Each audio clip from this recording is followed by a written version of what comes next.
O debate que vocês verão a seguir é do meu amigo Salomão Motzi contra Davi.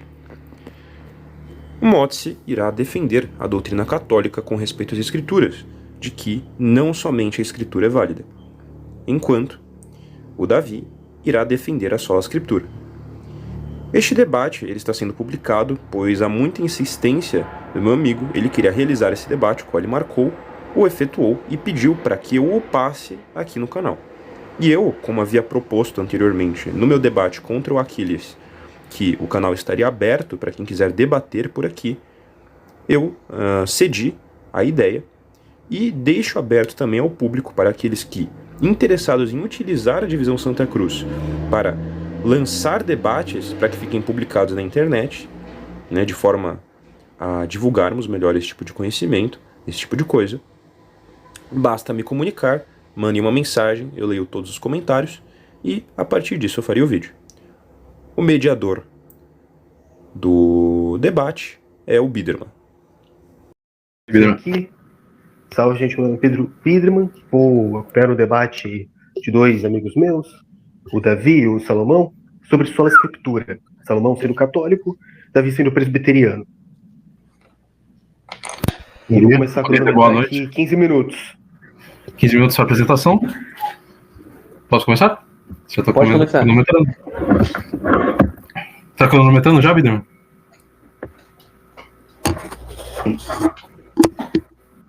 Biderman? Ixi, acho que ele caiu. Sim, tá cronometrando. Tá. Primeiro, antes de atacar a posição do meu oponente, primeiro eu preciso esclarecer o que é a posição católica, que seria o tripé magistério, tradição e escritura, sendo o magistério aquele intérprete dos outros dois. A tradição e a escritura são a palavra de Deus, ambas inseparáveis. Isso era considerado na própria patrística, ambas palavras inseparáveis de Deus. Eu possuo aqui algumas citações patrísticas, existem diversas citações patrísticas sobre essa inseparabilidade de ambas como palavras reveladas de Deus que devem ser acatadas. Então, por exemplo, de São Basílio, no seu tratado sobre o Espírito Santo, das crenças e práticas sejam geralmente aceitas ou impostas, que são preservadas na igreja, algumas possuímos derivados de ensinamentos escritos, outros nos foram entregues em mistério pelos apóstolos, pela tradição dos apóstolos e também em relação à verdadeira religião. E ambas têm a mesma força. E aí depois ele vai dizer que ambas merecem crença e piedade por parte dos cristãos. E o Concílio de Nicéia II vai dizer: se alguém rejeitar qualquer tradição eclesiástica, escrita ou não escrita, seja anátema.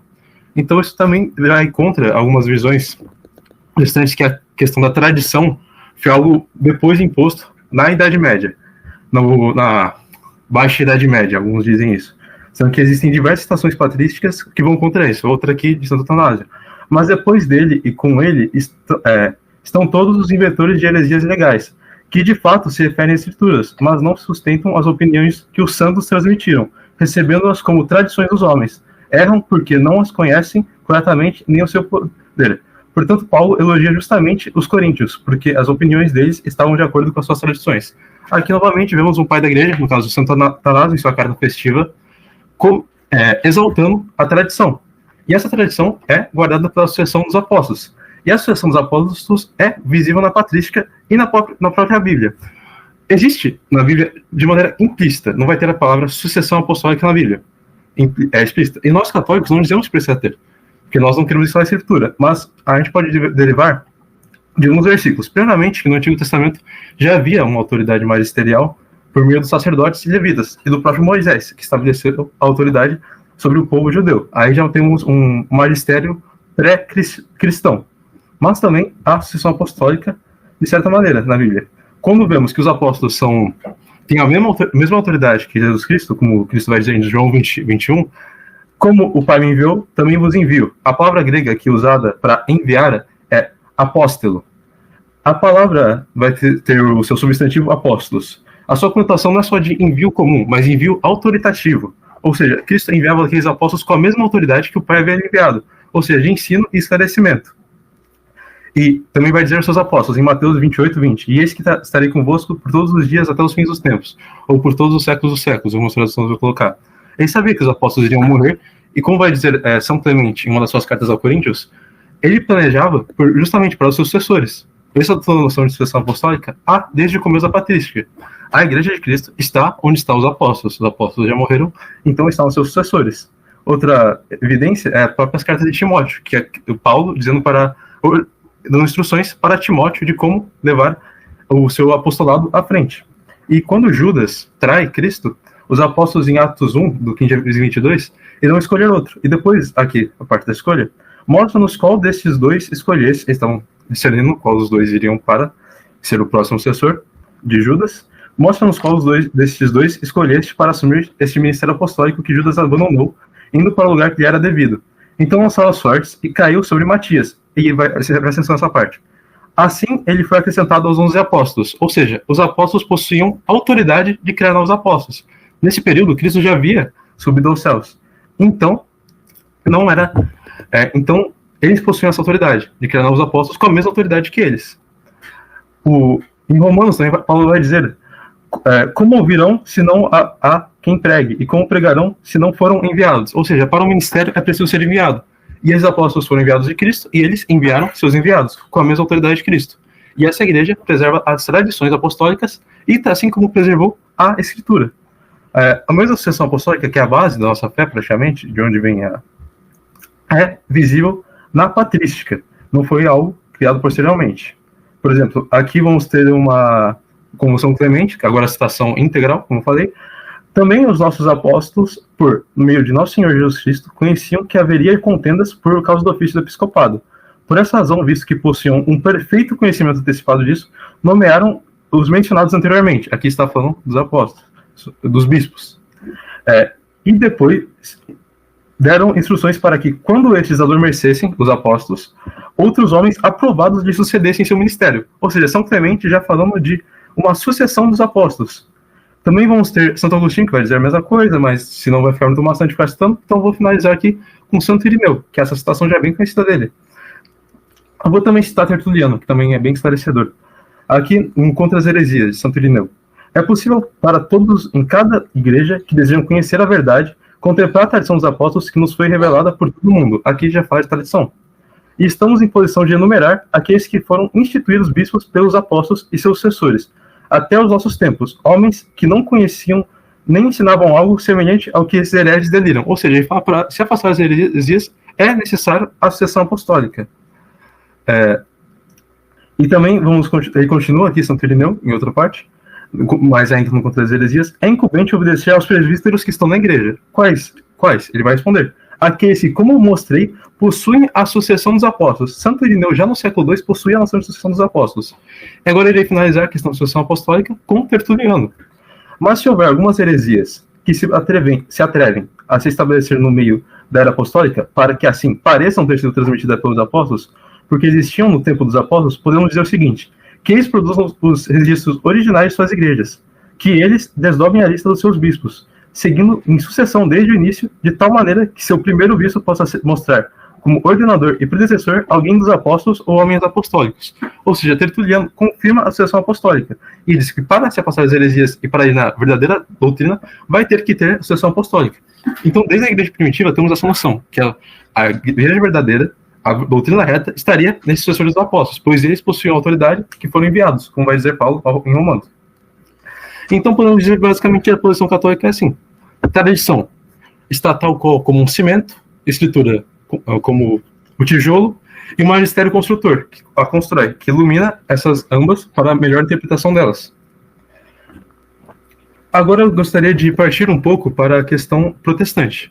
Eu vou trabalhar, não como com falácias da escritura, ou também como chamo de solo escritura, irei trabalhar com a Confissão de Westminster, a definição que todo conselho de Deus concernente a todas as coisas necessárias para a sua glória e para a salvação, fé e vida do homem, ou é expressamente declarado nas Escrituras, ou pode ser lógica e claramente delas deduzido. Nas Escrituras não são todas as coisas em si nem do mesmo modo evidentes a todos, contudo as coisas que precisam ser obedecidas, queridas, observadas para a salvação em uma ou outra parte das Escrituras, são tão claramente expostas e aplicadas não só aos doutos, mas ainda aos indoutos, no devido uso dos meios comuns que podem alcançar uma suficiente compreensão delas. Bem, essa é a definição que seria um pouco mais clássica do cristianismo reformado. Só que minha primeira objeção é sobre a claridade das escrituras. Por quê? Se essas escrituras para a salvação são tão claras, por que há tantas discordâncias em si? Não só isso. E concordância em coisas essenciais. Alguns teólogos vão dividir que a escritura vai ter dois sentidos, figurativo e literal. Os maiores erros vão vir daí. Por exemplo, na disputa de Marburgo, Lutero se reuniu com Zwinglio, desculpa se tiver pronunciado o nome dele errado, para discutir algo claro, que é: o isto é o meu corpo, se refere à literalidade, como definia Lutero, ou pura figuratividade, como definia Zwinglio. E não conseguiram chegar em consenso em algo tão básico. Vocês não chegam em consenso em algo básico como o batismo.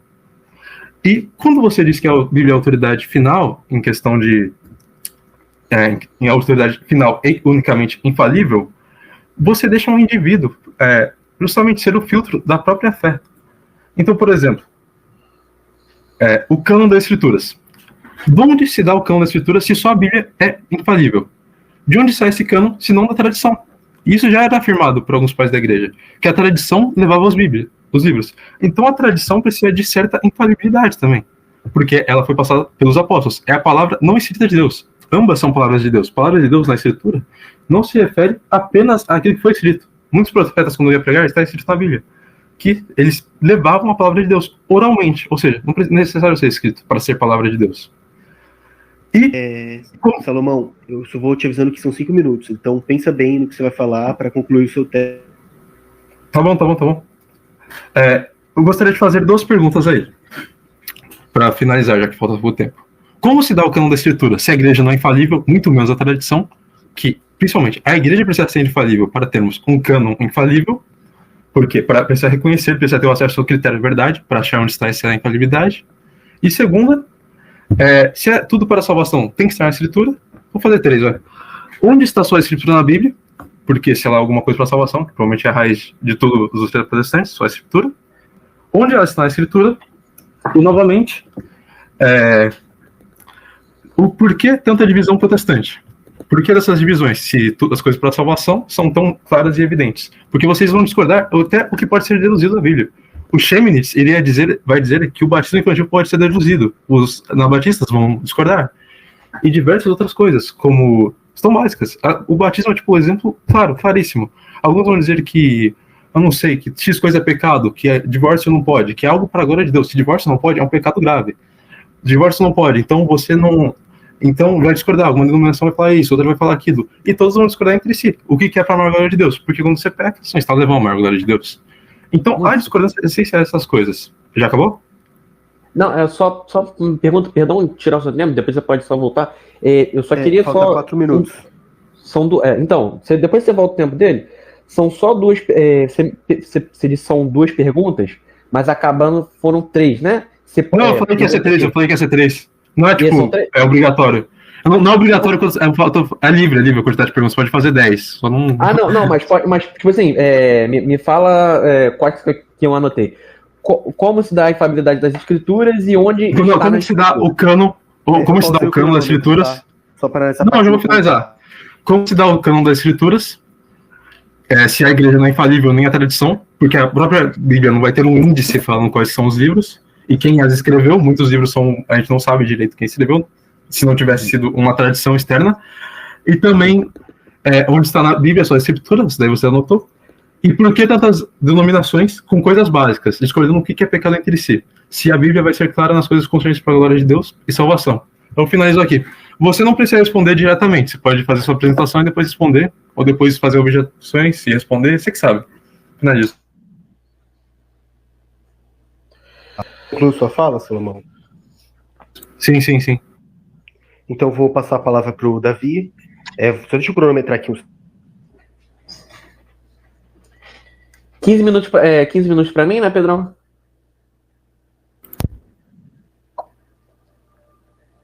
Beleza. 15 minutos começando a partir de agora. Show de bola. Queria saudar a todos, com a paz de Cristo.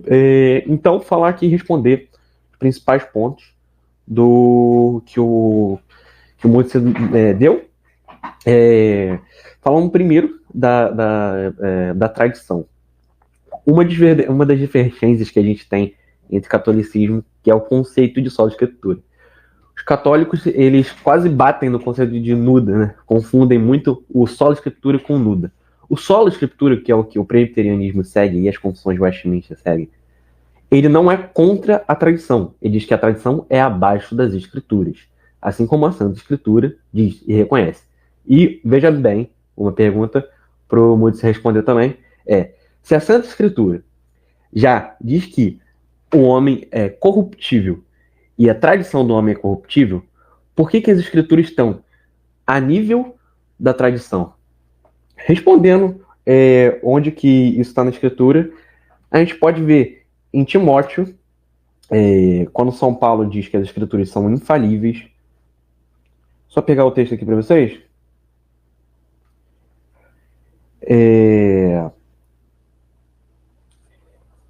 E responder também por que das tantas discordâncias. Por que das tantas discordâncias? Geralmente por causa da própria tradição. As discordâncias, principalmente com as outras denominações, elas são pelas próprias interpretações das pessoas. O texto bíblico é claro. O que as pessoas mudam é muito a interpretação. Por exemplo, os anabatistas, eles recusam as cartas a Coríntios, porque eles acreditam que a tradição dos filhos serem batizados é totalmente errônea e não faz sentido. Então, geralmente, por que das discordâncias? Tudo que envolve o humano e a tradição humana, ela acaba se corrompendo com o tempo. Isso a gente pode ver nos próprios católicos. Existem os católicos carismáticos, existem os católicos ortodoxos, existem os católicos tradicionais, existem os sedevaticantes, que são contra o Vaticano, contra os papas, e tanta discordância assim, se eles não são a igreja una. E com o tempo, essa tradição ela foi se corrompendo. Eu vim deixar também uma frase do São Clemente, que eu achei da hora que o Moody ele citou. Então, como vou pegar uma da própria citação dele, que é o Clemente de Roma, foi 35 depois de Cristo, e o Clemente na carta aos Coríntios diz: você gosta de discórdia, irmãos, e são cheios de zelo por coisas que não pertencem à salvação. Examine cuidadosamente as Escrituras, que são as verdadeiras declarações do Espírito Santo, e observe que nada de caráter injusto ou falsificado está escrito neles. O próprio Clemente já assume que as Escrituras são infalíveis e por elas mesmas são impossíveis você ter desordem. E é isso que o protestantismo e o Sola Escritura eles pensam. A gente pensa, aliás, que as Escrituras elas são acima da tradição. A tradição é boa, a tradição requer as coisas. Mesma coisa com o nosso que eu estou aqui do meu lado, né? As confissões, que é a Confissão de Westminster e o Breve Catecismo de Westminster, que são as nossas tradições. A tradição ela não é ruim e nem é contra a palavra de Deus, mas a tradição ela é inferior à palavra de Deus, e por isso Lutero fez toda a reforma. Tanto que Lutero ele não queria ser contra o órgão da igreja, né? Muitas pessoas confundem ele com um revolucionário. Ele queria ser um reformador, assim, reforma protestante, não revolução protestante. Por isso, ele foi excomungado da igreja e aconteceu todos esses problemas.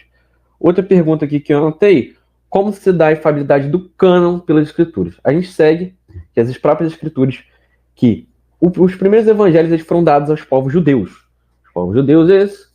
Então, se os primeiros foram os povos judeus, o cânon judaico é o que é o certo. Ponto. Aí está a questão. Você já mata aí a questão de tantos cânones diferentes.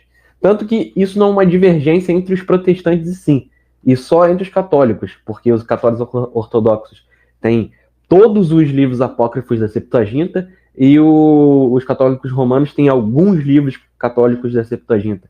E tanto que só lá no Concílio de Trento, 20 anos depois da Reforma, a gente conseguiu ter uma claridade sobre o cânon da Igreja Católica Romana. Veja só, se a tradição a tradição é infalível, eu desafio também o Moody a achar um texto da patrística onde diz que há somente um papa, sendo que nos textos da patrística dizem que existem vários papas, e a maioria de todos os cardeais e bispos eram chamados de papa. Ou seja, a tradição ela vai mudando com o tempo, porque a tradição oral ela é totalmente questionável, porque ela não tem base escrita. Justamente por isso a gente escreve as leis. As leis elas são escritas para livre análise, não livre interpretação. É isso que a Sola Escritura bate. Não é a livre interpretação de qualquer sujeito que pega uma Bíblia, faz um curso de teologia de 6 meses e fala que é um pastor. Isso não é Sola Escritura. Isso é o Catecismo de Westminster, já briga contra. Finalizando a minha fala, uma coisa interessante que o Moody diz sobre os apóstolos, tem a mesma autoridade de Cristo. E aí eu trago um texto interessante, lá em São Mateus 16, 23, onde, consequentemente, uma pessoa aí fala com São Pedro, né, que na cabeça dos católicos romanos foi o primeiro Papa, e aí eu vou só finalizar minha fala com o trechinho que ele fala aqui. E eu gostaria de saber se, já que a tradição não muda, e elas são infalíveis, eu posso fazer esse comentário que o próprio Jesus fez. Jesus estava falando com Pedro, e com São Pedro, né, sobre que ele ia ser crucificado. E São Pedro, daquela maneira que ele era, né, ele discorda de Jesus e fala que ia proteger Jesus. Ele, porém, Jesus fala: para trás de mim, Satanás, que me serve de escândalo, porque não compreendes as coisas que são de Deus, mas só as que são do homem. Eu posso fazer esse comentário para o Papa, fazer essa pergunta para o Mods, e é essa que eu finalizo minha fala, passo para o Pedrão. 8 minutos de tempo. Você tem certeza que quer concluir agora? Ou não quer falar mais nada mesmo? Sim. Pode. Beleza. Então, vai, Salomão, quantos minutos? 10 para dar um Biderman, 10. 10 minutos de época, beleza, vou cronometrar.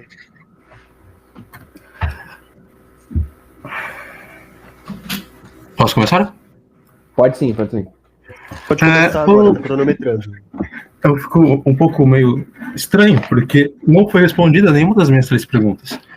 Na questão da tradição, a minha primeira pergunta foi da questão do cano. A segunda foi onde está na Bíblia que existe só a Escritura, porque precisaria estar, se nós para a salvação. E a terceira, porque todas as denominações. Primeiramente, você atacou que as tradições de homem podem ser corrompidas. Sim, a Bíblia existe tradições de homem e fala que elas podem ser corrompidas. Mas existem tradições que são guardadas por Deus. Em Gênesis 18, 19, Jesus vai dizer a Abraão: que eu escolhi para que ordene aos seus filhos e aos de sua casa que se conservem no caminho do Senhor, fazendo o que é justo e direito, a fim de que o Senhor faça ver a Abraão que lhe prometeu. Isso foi Deus criando a sua primeira aliança com o homem, que foi Abraão. A primeira escritura, que foi o Pentateuco, escrito por Moisés, veio 500 anos depois. Ou seja, por todo esse tempo, o povo judeu, que era escolhido, era o povo do Senhor, você não vai negar, ele possuía a religião sem um escrito. Era só puramente a tradição. Porque enquanto homens podem corromper a tradição, Deus pode guardá-la e guardar o depósito da fé. Como eu disse, São Basílio equiparou a tradição com a escritura. Peraí que eu tô lá tomando café. Então, e Orígenes também vai dizer: quando os hereges nos mostram escrituras canônicas, nas quais todos os cristãos acreditam e confiam, eles parecem estar dizendo: eis que está nos quartos internos a palavra da verdade. Mas não devemos acreditar neles, nem anular a tradição original da igreja, nem acreditar de outra forma, além de que nos foi ensinado pela sucessão da igreja. Ou seja, sucessão apostólica é tradição. Tradição é inseparável. O que ocorre com a tradição é um desenvolvimento. Então, por exemplo, vamos ter a semente vai ser comparado com o carvalho e a semente do carvalho. A bolota, que é a semente do carvalho, contém todos os elementos para crescer e se tornar um carvalho. Os protestantes até também não negam o desenvolvimento doutrinal. Por exemplo, uma ideia, o Cardeal Newman vai demonstrar, uma ideia, ela possui muitos tramos, e essa ideia inicial, ela se desenvolve sem se contradizer. O desenvolvimento se ela não se contradiz. E é o que ocorre com o cristianismo. Ocorre esse desenvolvimento de expressões. Vocês não negam o credo niceno, e a palavra homoison, que os arianos iriam, não lembro se é homoison ou homoison, que os arianos vão atacar, ela não está na Bíblia. Esse foi um dos principais ataques dos arianos.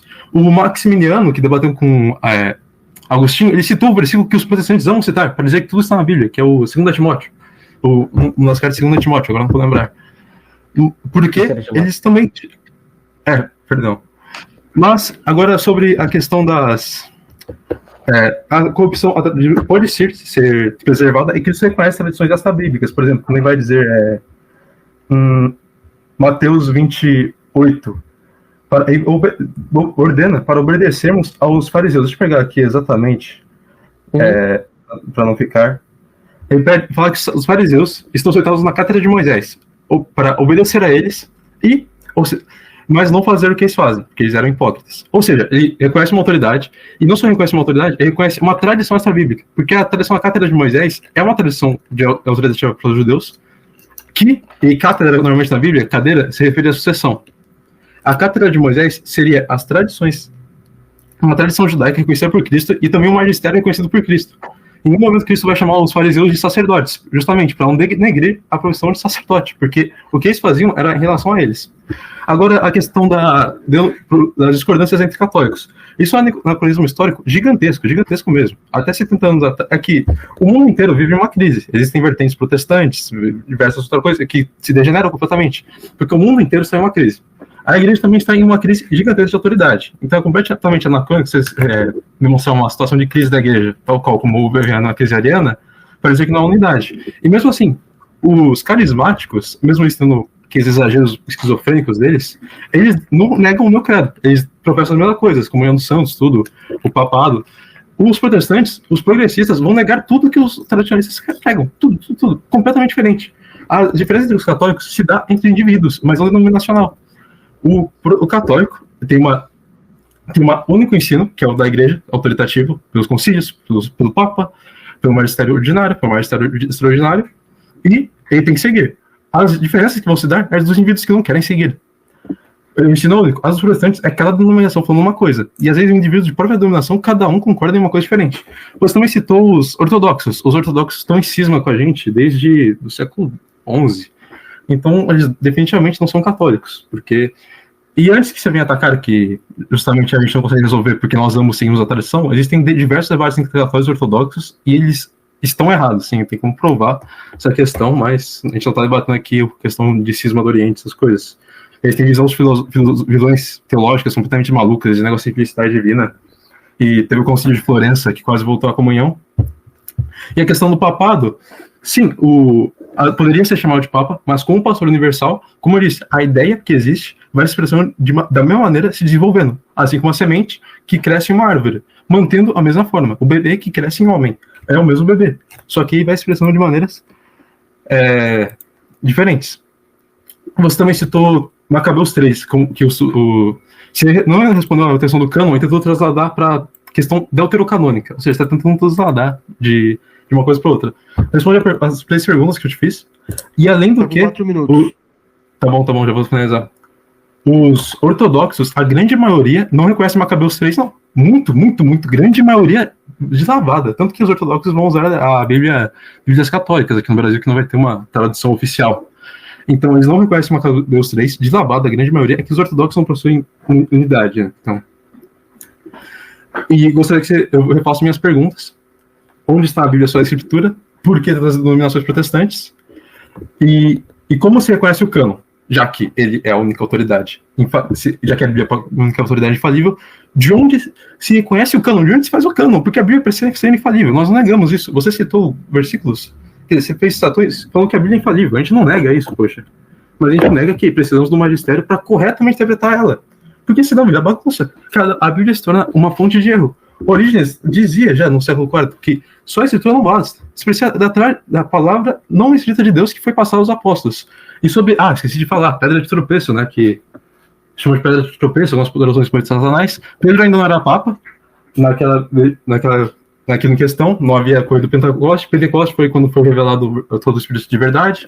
E também, tanto que isso fala, edificarei, está no futuro. E é escândalo. Algumas traduções põem como escândalo, em vez de Satanás, o pedra de tropeço. Então, já está respondido aí a questão de São Pedro. E não lembro se perguntou mais alguma coisa, mas mesmo se perguntou, depois eu respondo e finalizo por aqui. Beleza, deixa eu cronometrar aqui, só um segundo. Cronometrando, pode falar, Davi. Show de bola, pessoal. Voltando aqui, muito não sei se ele esqueceu, sobre a parte dos papas. Eu perguntei para ele lá, uma das perguntas foi que me dizia um texto da patrística inteira onde há somente um papa, que não seja, na patrística, não sejam todos os bispos sejam considerados papas, e que a tradição vai mudando. Ele mesmo disse que a tradição vai mudando, e se a tradição ela vai mudando, ela vai evoluindo, né? Por exemplo, por que a gente não tem essa evolução na Bíblia? A gente não tem essa evolução bíblica, por exemplo, o que é pecado se permanece pecado, você não tem uma revelação de um anjo novo, até isso tem em Gálatas 1.8, né? Que seria contraditório até um anátema, né, maldito. você trazer uma doutrina nova. Eu esqueci realmente de pegar o versículo, eu me embolei aqui, e foi Timóteo, 3 Timóteo 16, versículo 16. Toda escritura é divinamente esperada e proveitosa para ensinar, para reguardir e para corrigir, para instruir justiça. Ah, mas isso não está dizendo que é a única fonte de fé. A gente vai em 1 Pedro 2,26, 2,6. Eis o põe o Sião, uma pedra angular. Ai, perdão. Só pegar aqui o texto para vocês, tá?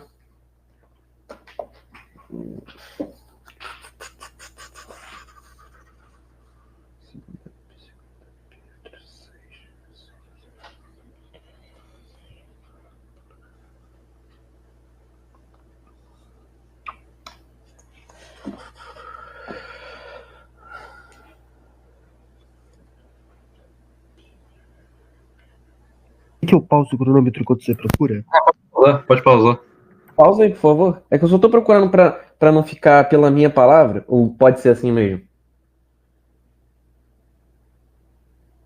Depois vocês olham. Pausei e vou aguardar até você conseguir pegar o trecho. Show.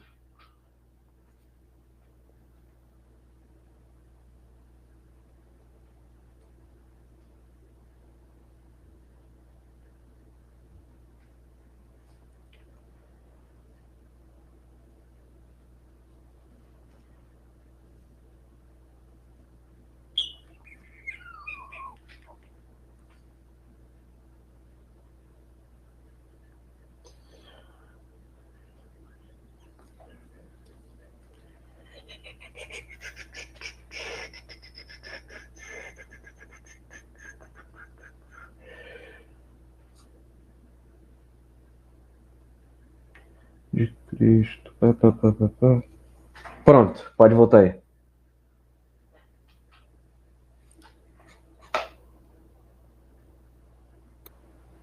Ativa o cronômetro aí.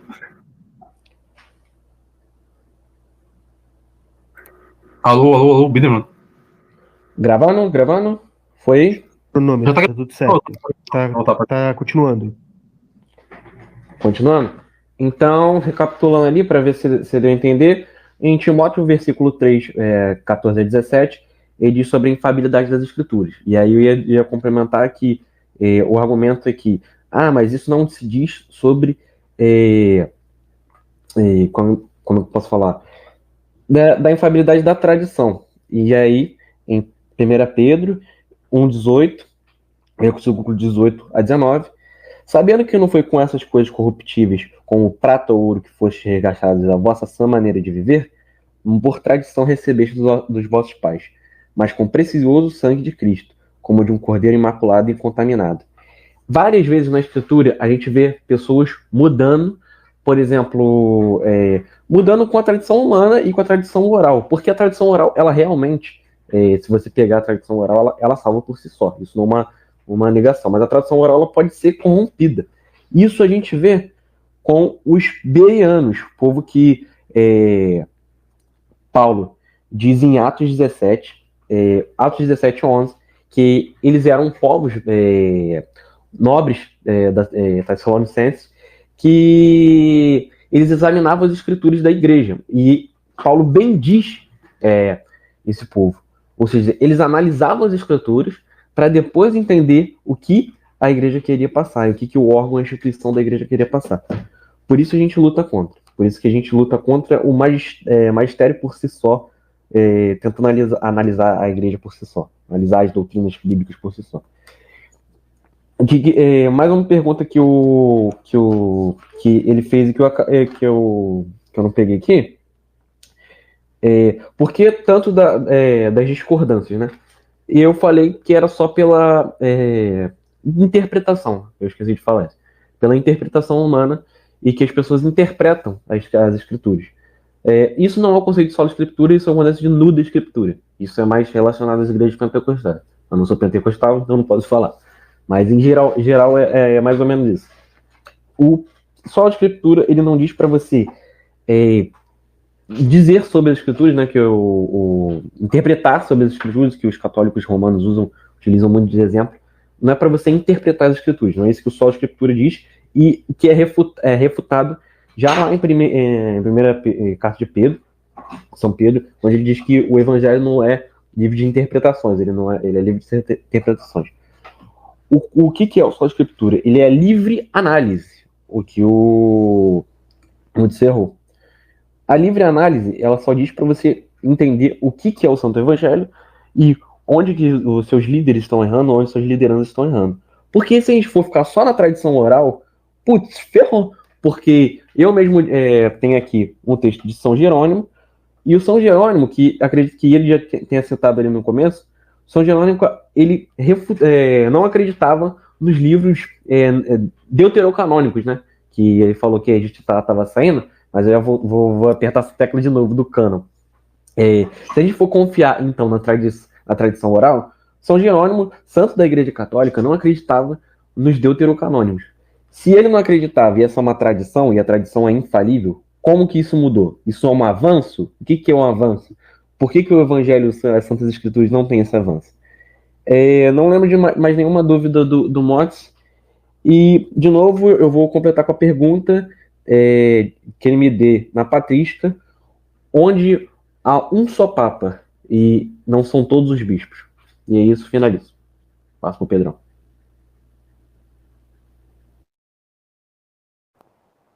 Posso falar? Pode falar, pode ser pro Pedro. Tá, já cronometrando, Biderman? Aqui que tá bugando. Tá cronometrando? Pode falar a sua parte agora. Tá, eu não falei que a tradição... O primeiro ponto dele foi que a tradição vai mudando. Eu não falei isso em momento algum. Eu falei que a tradição vai evoluindo, e as denominações protestantes concordam com isso, evoluindo, desenvolvendo, não mostrando algo diferente, mas se expressando de maneira que aquele conteúdo puro e as ideias se expressem de maneira diferente. Nossa linguagem é limitada, nós sabemos disso. Então vou citar o exemplo do transubstancial. Na Bíblia não há transubstancial dizendo que Cristo é transubstancial ao Pai, mas os protestantes aceitam essa verdade, porque o arianismo é uma maneira de desenvolvimento de doutrina que foi expressa pelo Concílio de Nicéia. E eu não falei que vai mudando, mas se desenvolvendo. Gálatas 1:8, que Paulo vai falar que aquele que colocar um evangelho diferente ao que nós pregamos, que nós não ensinamos, seja anátema, amaldiçoado. Bem, a palavra para diferente no grego é usada o para. Para, no português, né, é que a pronúncia é parecida. Significa contrário. Ela também é usada em Romanos, como Paulo diz, para se afastar daqueles que causam divisões contrárias às que estão. Então, evangelhos contrários ao que eles estão. Então, esse versículo, de modo algum, pega só a escritura, e mesmo se fosse diferente, nós não cremos em revelação contínua. A revelação acabou. Como eu disse, a doutrina se desenvolvendo, mas não é uma revelação nova, não é um anjo chegando no céu, como Paulo vai tematizar. Agora, Timóteo, muito citado pelos protestantes, que eu disse que até os arianos citavam. O Maximino, em seu debate defendendo a heresia ariana, usou ela. E as palavras usadas, deixa eu pegar aqui exatamente o versículo, segunda, para citar. Mas, basicamente, Paulo vai dizer que toda a escritura é útil, ou proveitosa, vai depender da tradução, para salvação e para tornar o homem de Deus perfeito para toda boa obra. Bem, vamos analisar etimologicamente no grego. Mesmo partindo da sua interpretação, isso não se fere da escritura, porque a gente não nega que a escritura é útil. Sim, a gente fala que é útil. Você falou que daí se infere que é infalível. Ok, nós falamos que é infalível e que pode tornar o homem de Deus perfeito. Daí vocês tiram que só a escritura basta para tornar o homem de Deus perfeito. O arteos, que é usado em perfeito, provém de catartizo, do grego, que significa adequado, apropriado. E esse primeiro é usado 13 vezes com significado de consertado, por exemplo, em Mateus 4:21. E me preparaste, em Hebreus 10:5. Ou seja, e até algumas traduções protestantes põem assim. E continuando, ambos o arteos e o exartemen se referem ao homem de Deus. E quando Paulo, aqui, já falando da Escritura, e essa é a única epístola de Paulo que vai falar especificamente da natureza das Escrituras, ele vai usar a palavra ofélimos. Ofélimos é proveitosa, e é usada em Tito 3:8, como proveitosa. Não não é a palavra que alguém que creria em suficiência formal das escrituras usaria. Como eu disse, você tem que provar que a escritura é suficiente per se. Você está pulando disso, você está só transladando para deuterocanônico e papado, que é aqui para debater só a escritura. E o Félix, como eu disse, definitivamente é algo que não usaria. Vamos dar um exemplo de Paulo falando de suficiência. Em 2 Coríntios 9:8, Paulo diz que a graça é suficiente para toda boa obra. Paulo fala de toda boa obra outras 7 vezes nas suas epístolas. É basicamente um grande foco nas suas epístolas dele, que seria autarquia. No caso, suficiente que ele usa, ele vai usar autarquia. E isso sim é uma palavra que denota suficiência. A graça é realmente suficiente para toda boa obra. A graça é o presente de Deus nos dado a partir da sua divina bondade, que vai nos infundir diversas coisas. Então, vai ter aprofundamento do que é a graça e tal. E sim, não é tirado só a escritura, porque, como eu disse, em nenhum momento é tirado só a escritura. A escritura é útil, nós não negamos, proveitosa, nós não negamos, e pode tornar o homem para exarte menos, para toda boa obra. Agora você falou também dos bereanos, né? Você pelo menos respondeu a minha questão de onde se denota as escrituras. Os bereanos é em Atos 15, salvo engano, não, Atos 17. Os bereanos foram nobres judeus, quer dizer, vai denotar o adjetivo nobres aí, não de categoria aristocrática. Que Paulo, vamos dar o contexto de Atos 17. Atos 17 vai 1 e 2 aqui. Tendo passado por Anfipólis e Apolônia, chegaram a Tessalônica, onde havia uma sinagoga judaica. Segundo seu costume, Paulo foi à sinagoga por 3 sábados e discutiu com eles com base nas escrituras, explicando e provando que Cristo deveria sofrer e ressuscitar dentre os mortos. E dizia, esse Jesus Cristo que lhes proclamou é o judeu. Esse Cristo que proclamamos é Jesus. Perdão pela confusão. E os judeus de Tessalônica ficaram dotados de inveja, não se converteram e expulsaram Paulo. Se você reparar bem, os judeus da Tessalônica também combatiam com base na escritura. Segundo seu costume, Paulo foi à sinagoga por 3 sábados e discutiu com eles com base na escritura. Ou seja, a gente não nega, a gente precisa ter base na escritura. A escritura para nós faz parte do tripé. Sim. Mas o ponto principal não é a escritura, e sim o que Paulo vai dizer. Ele, Jesus, que eles proclamam, é o Cristo. Quando ele vai para os bereanos não eram mais nobres para analisar as escrituras. Porque, como eu demonstrei, os tessalonicenses também faziam o mesmo. Todo judeu fazia isso. Não que existia só a escritura entre os judeus. A própria enciclopédia judaica vai desmentir essa questão. Existia magistério já entre os judeus. Os bereanos eram mais nobres do que os tessalonicenses, pois receberam a mensagem com grande interesse. Examinando todos os dias as escrituras, para ver se tudo era assim mesmo. Eles não eram só a escritura. Por quê? Eles se converteram ao cristianismo não por só a escritura, porque os tessalonicenses também analisaram a escritura, mas porque eles acreditavam no central, que Paulo queria converter ao cristianismo, então o ponto central era o que vai estar em Atos 17:3. Esse Jesus que Deus proclama é o Cristo. Isso não está na Torá, isso não está na mitzvot, nada. Esse parte principal não é só a escritura, é essa bíblica. Precisa de uma autoridade, Paulo, e de uma tradição, também de Paulo, que ele estava proclamando. Ou seja, não se tira só a escritura daí, como eu disse. Peraí. A discordância pela interpretação. Sim, porque não é para sair livre interpretando. Você falou que é livre análise. A diferença é equivalente, praticamente equivalente. Por isso existem tantas denominações. Os luteranos vão ter países que discordam entre si, os presbiterianos, calvinistas e diversos outros. Muita denominação. Porque a sua escritura é um projeto para anarquia. Porque quando você dá ao indivíduo o livre julgar, tira do magistério que é assistido por próprio Deus, porque para entendermos as verdades divinas, precisamos de critérios divinos para chegar a elas.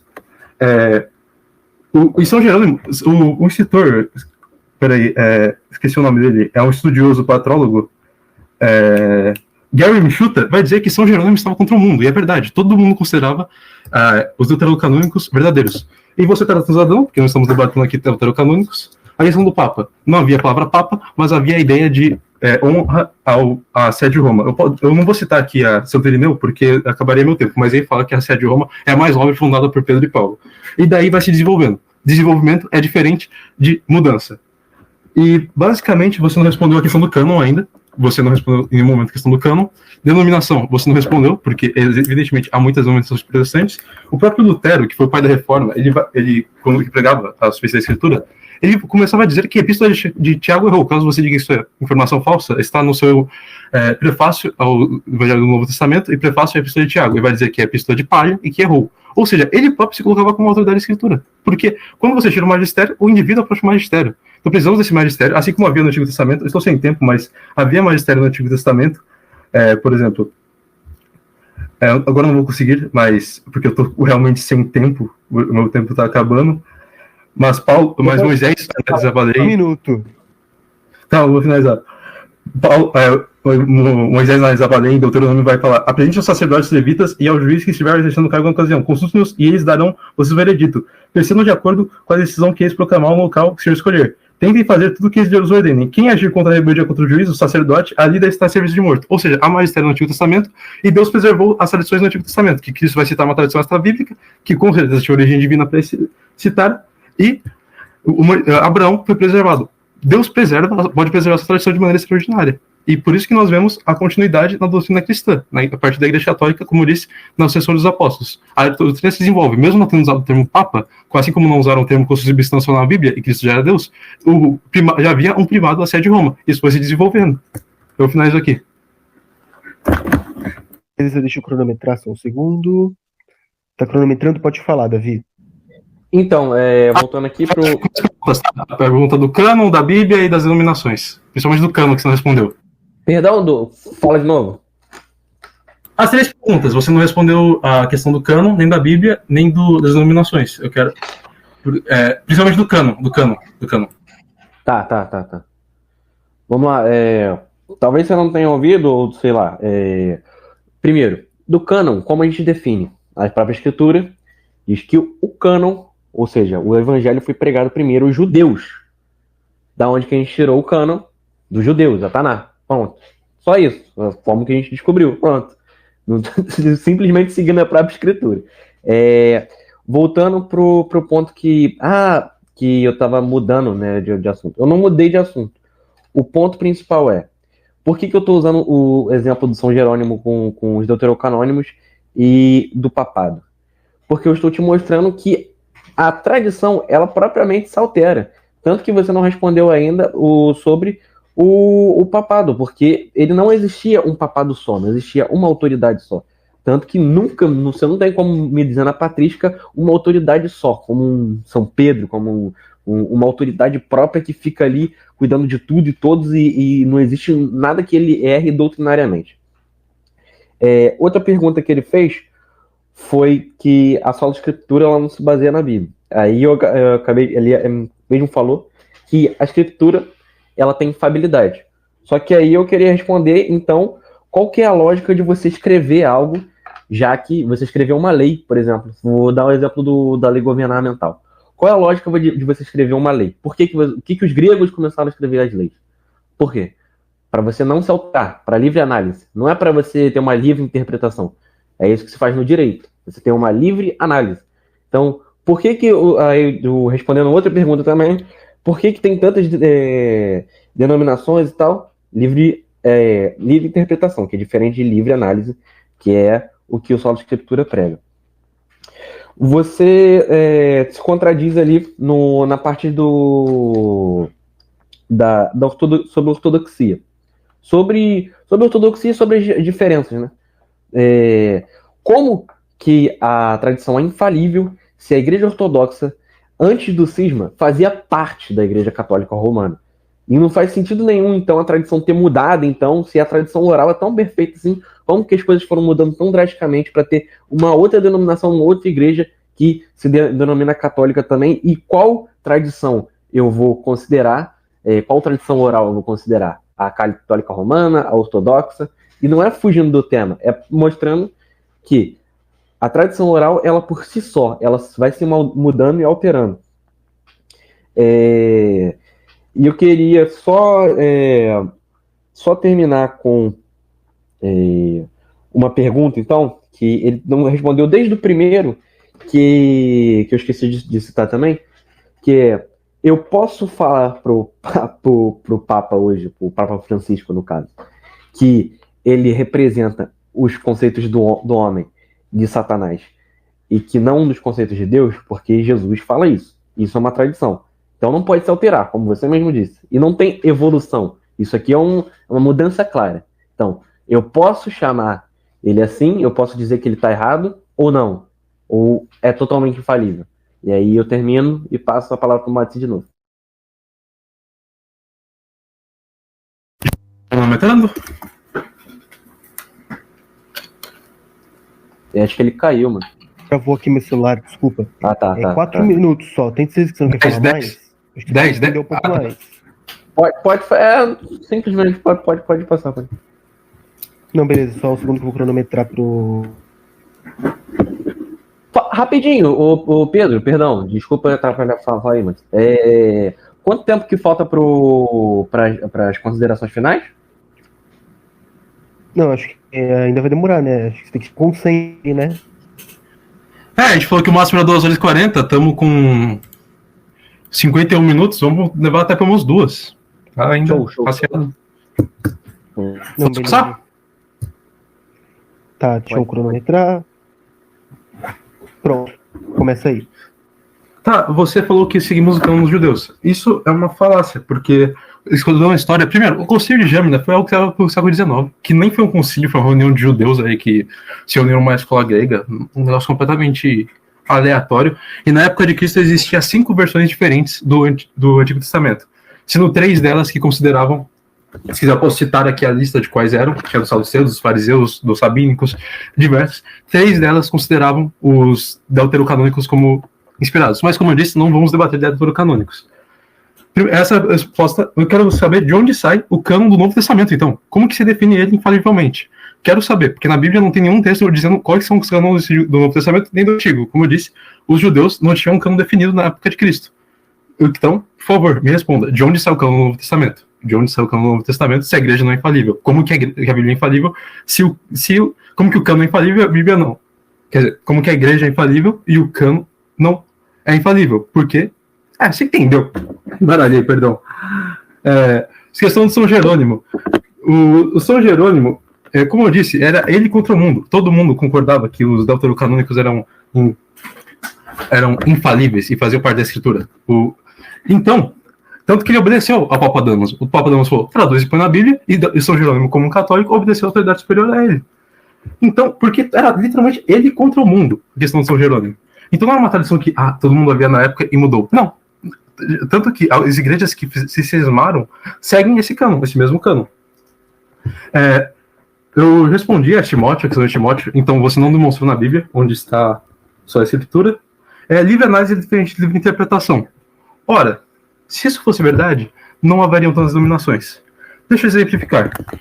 Um texto que cada um interpreta do jeito que quiser, como eu disse, isto é o meu corpo, a questão do batismo e etc., é sim pode chamar de livre análise de interpretação. Nesse caso, são quase como sinônimos, porque cada um vai interpretar do modo que ele é devido. Cada denominação, olha a gravidade disso, centenas de denominações, cada uma dizendo que está inspirada pelo Espírito Santo, e cada uma se contradizendo, entrando em contradição. A palavra de Deus em contradição.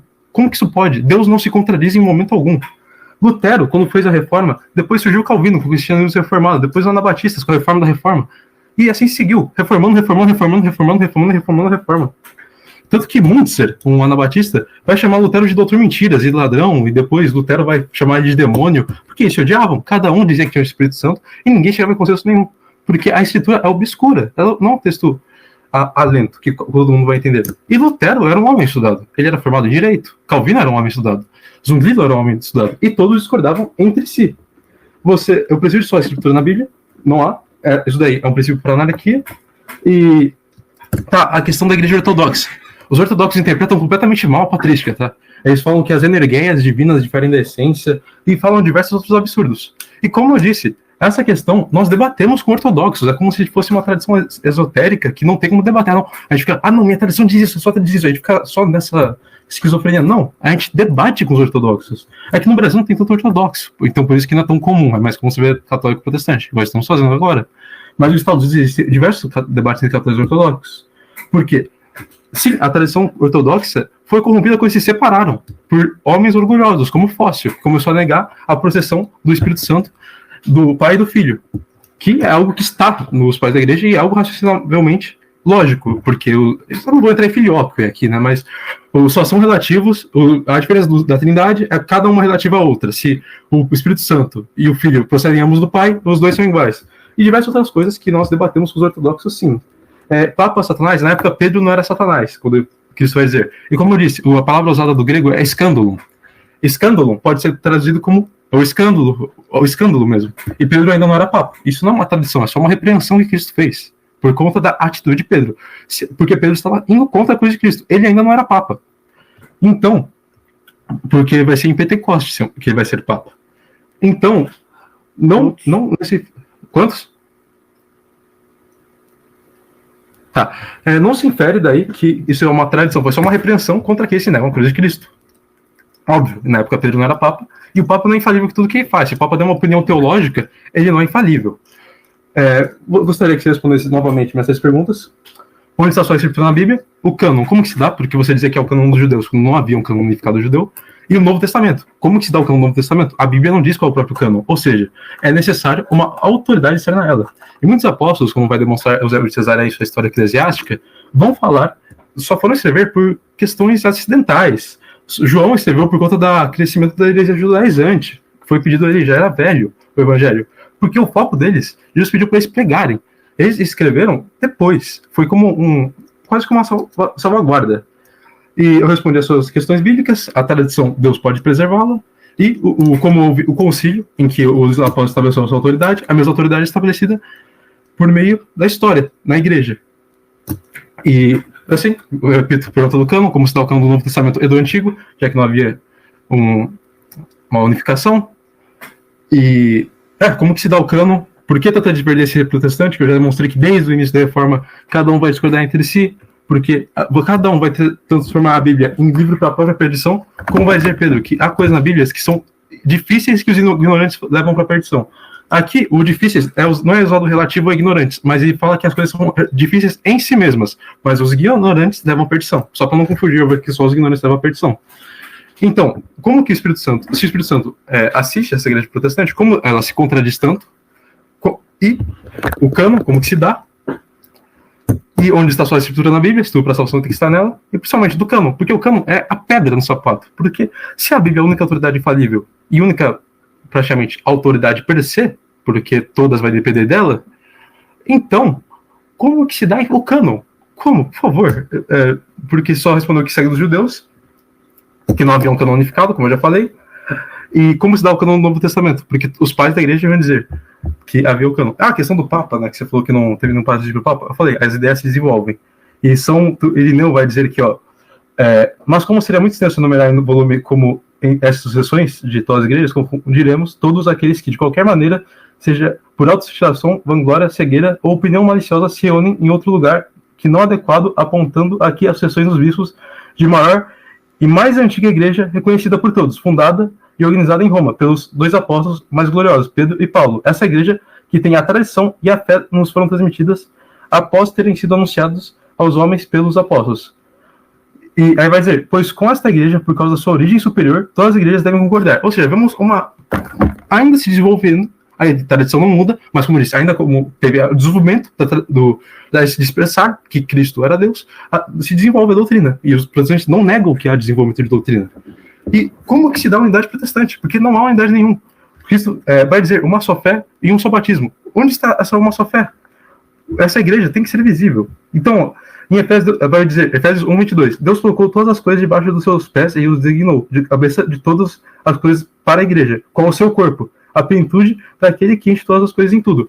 Como o corpo de Cristo, que vocês vão dizer que é uma igreja invisível, que não é, como eu já demonstrei desde o início apostólico, havia a sucessão apostólica e a igreja visível, porque Cristo vai dizer, vocês são as luzes do mundo, não se pode esconder uma candeia embaixo de, quer dizer, uma cidade construída sobre uma montanha, ninguém acende uma candeia e coloca embaixo do alqueire. Algumas traduções mais modernas colocar uma lâmpada e coloca debaixo da vasilha. Ao contrário, coloca um lugar apropriado, e assim ilumina todos que estão em casa. Esses apóstolos que são a luz do mundo continuam nos seus bispos, que os bispos criam a visibilidade da igreja. Então aí vemos sim que há uma visibilidade na igreja, que é a partir dos bispos. Então, não há unidade na igreja protestante, no ensinamento, como eu já disse. E gostaria que você respondesse tudo o que eu falei aqui. Não sei se você anotou, espero que sim, e finalizo. 1 minuto agora, eu vou encerrar aqui, né? Finalizei. E eu vou iniciar agora para o Davi responder. Iniciei. Iniciou? Tá, já começou já?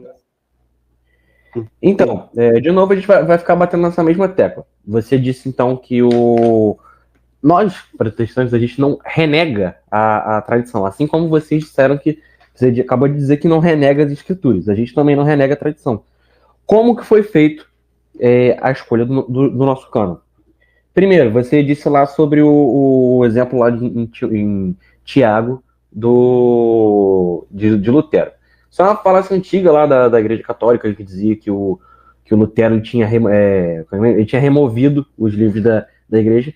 E primeiro que o Lutero ele nem chegou a remover, ele só botou o livro de Tiago no lugar errado. Que foi uma babaquice do Lutero, ele era humano, ele era um humano, ele era um pecador e fez cagadas também. Colocou a carta lá atrás, mas ele tinha até os deuterocanônicos que tem na Igreja Católica. O que ele colocou foi como livros que não são inspirados. Só isso. Como que a gente define o nosso cânon? Primeiro, a gente parte do conceito de, nas próprias escrituras, diz que os judeus tinham um cânon. Ah, mas o cânon não era unificado. Como assim que não era unificado? Taná, unificado, ponto. Todo mundo utilizava somente a Taná. O Novo Testamento, a gente seguiu o Novo Testamento, o único que seguia todo mundo só usava aquele Novo Testamento, que é o Novo Testamento que todo mundo tem. Tanto que não existe discordância no Novo Testamento dos cristãos protestantes para os cristãos...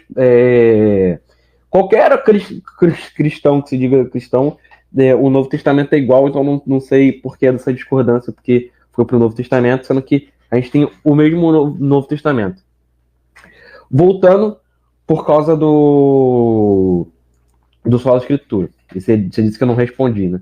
Acabei de responder sobre Timóteo, 3 Timóteo, versículo 14 a 17, que diz que as escrituras são infalíveis. Eu não lembro, me diz aí, se você achar na Bíblia, onde está escrito que a tradição é infalível. Para mim está escrito que a tradição é falível, e não as escrituras que são falíveis. Ou seja, como que você bota no pé de igualdade algo que é falível de algo que é infalível? Respondendo sobre tantas divergências, eu vou pegar o que você próprio disse. Você disse que lá por causa do cisma lá da Igreja Ortodoxa, lá, vocês tiveram interpretação. Veja bem nas palavras que você utilizou. As interpretações da Igreja Ortodoxa foi diferente. Veja bem, se a Igreja Católica tem a verdadeira tradição e a tradição é incorruptível, como é que funciona também essa questão da interpretação? Que foi o mesmo argumento que eu utilizei e você disse que estava incorreto sobre as escrituras, sobre a livre análise e a livre interpretação. Que é a mesma coisa pelo motivo de existirem várias denominações, né? A livre interpretação e a livre análise. A mesma coisa que você usou para defender a sua própria igreja, a sua própria denominação. Então, como é que você critica algo que você mesmo acabou de fazer? Entendeu? E é isso. E eu queria que ele me desse um exemplo de infabilidade da tradição pelas escrituras. As escrituras dizendo que a tradição ela é infalível. É isso. Passou minha fala.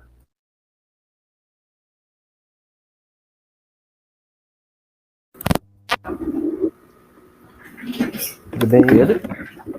Faltam 7 minutos. Quer falar um pouco mais? Não vejo um motivo, não. Beleza.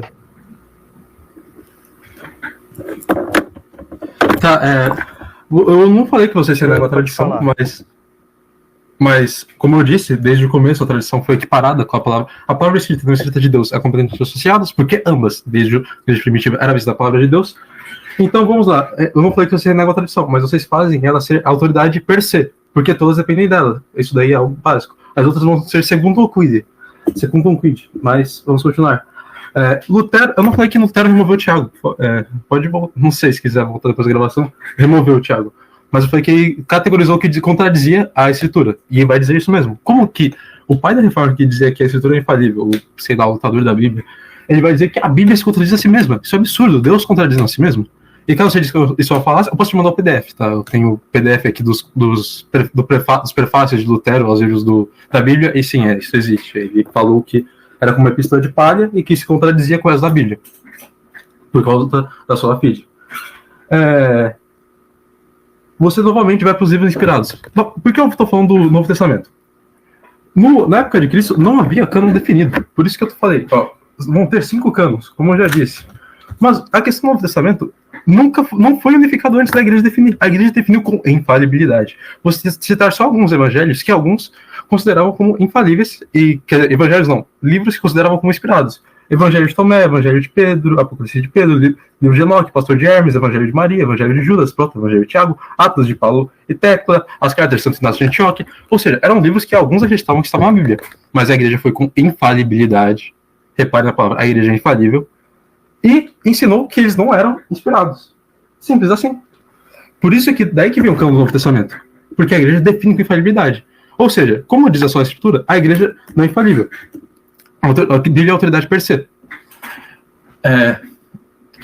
Então, como que se dá o cânon se a Bíblia é a única autoridade infalível e algo que define que a Bíblia não é infalível? É contraditório, porque se é o que define que é a Bíblia, que é a igreja, é a causa desta. Sim, já existia a Bíblia, mas quando a igreja reconhece, fala, este é o cânon, surge ali exatamente a Bíblia com um compilado de livros, que é a definição de Bíblia, compilado de livros.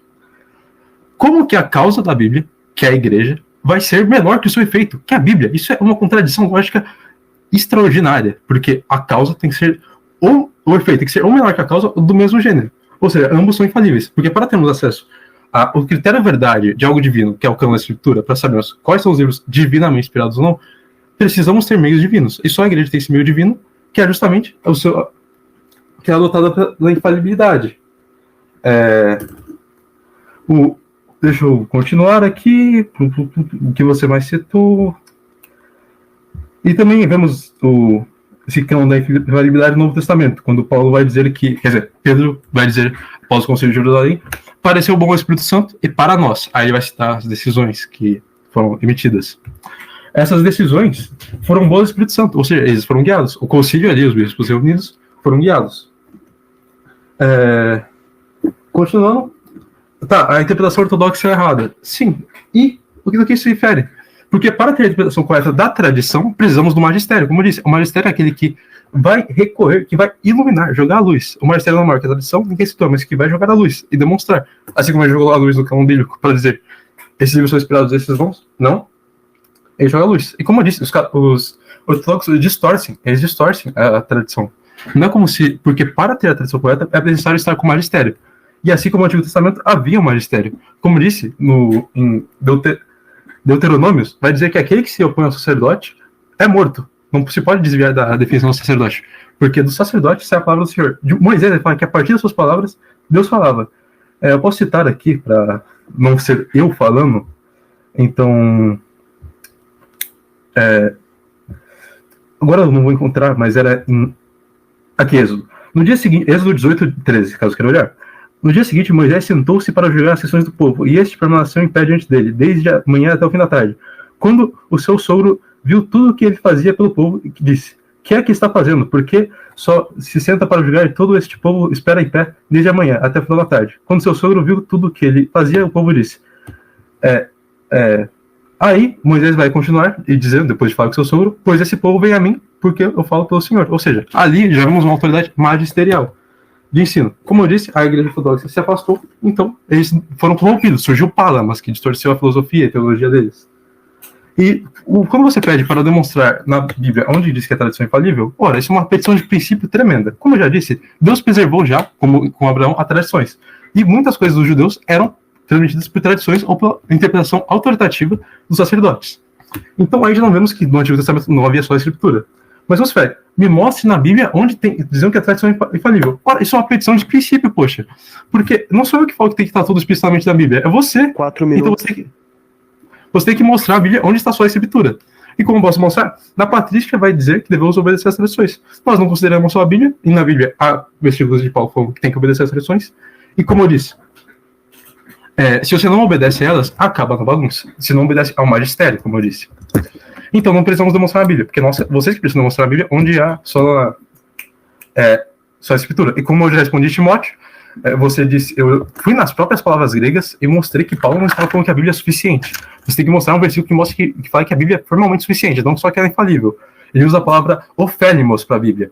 E quando ele vai falar de suficiência, ele usa autarqueia, que é para falar da graça. Ele diz que a graça é suficiente em 2 Coríntios 9:8, e nós concordamos, a graça é suficiente, são concordância com nós somos pelagianos. Porém, quando ele vai falar da escritura, que é a única pessoa que ele fala de escritura, ele vai definir como ofélimos, que também é usada com o título 3.8 como proveitosa. Nós não negamos que a escritura é proveitosa. E você voltou a essa questão que eu já havia respondido. E também pode ser traduzida como útil, auxiliadora. Algumas traduções brasileiras vão colocar. Ofélimos não é a palavra que alguém que quer pregar formal, suficiência formal, iria dizer. Ele poderia usar autárquia, que ele usa em Coríntios, para dizer que é graça suficiente. E essa seria a oportunidade perfeita de Paulo falar que ele apoiava só a escritura. Por quê? Porque é a única parte que ele diz sobre a autoridade da escritura, sobre a sua natureza. Ele vai falar ofélimos, proveitosa. Nós não negamos. Toda a missa, o padre lê a escritura. Então, não negamos que ela é proveitosa. Mas ela deve ser plenamente proveitosa a partir da reta interpretação. É isso. Deixa eu cronometrar aqui. Pronto, pode falar, Davi. Opa, voltando aqui, ele disse para eu citar um versículo. Eu já tinha citado Timóteo, já tinha citado Atos sobre os Bereanos, então vou ter que citar agora São João 5,39, que diz para examinarmos as Escrituras, porque julgais ter nelas a vida eterna, e são elas que dão testemunho de mim. Ora, se são elas que dão testemunho de mim, como que a tradição dá testemunho dela por si própria? E é impossível você provar para uma pessoa sem as Escrituras, tanto que eu não lembro de botarem eu usei até esse exemplo no meu Twitter, né? Que na Arca da Aliança continha as Escrituras e não um padre falando. Porque a tradição oral, ela realmente, você acabou de falar, você usou a palavra é uma ajuda, né? Para você analisar. Exatamente isso que o Solo Escritura, você acabou de comprovar o que o Solo Escritura é. O Solo Escritura não nega a tradição. Ele diz que a tradição está submissa às Escrituras.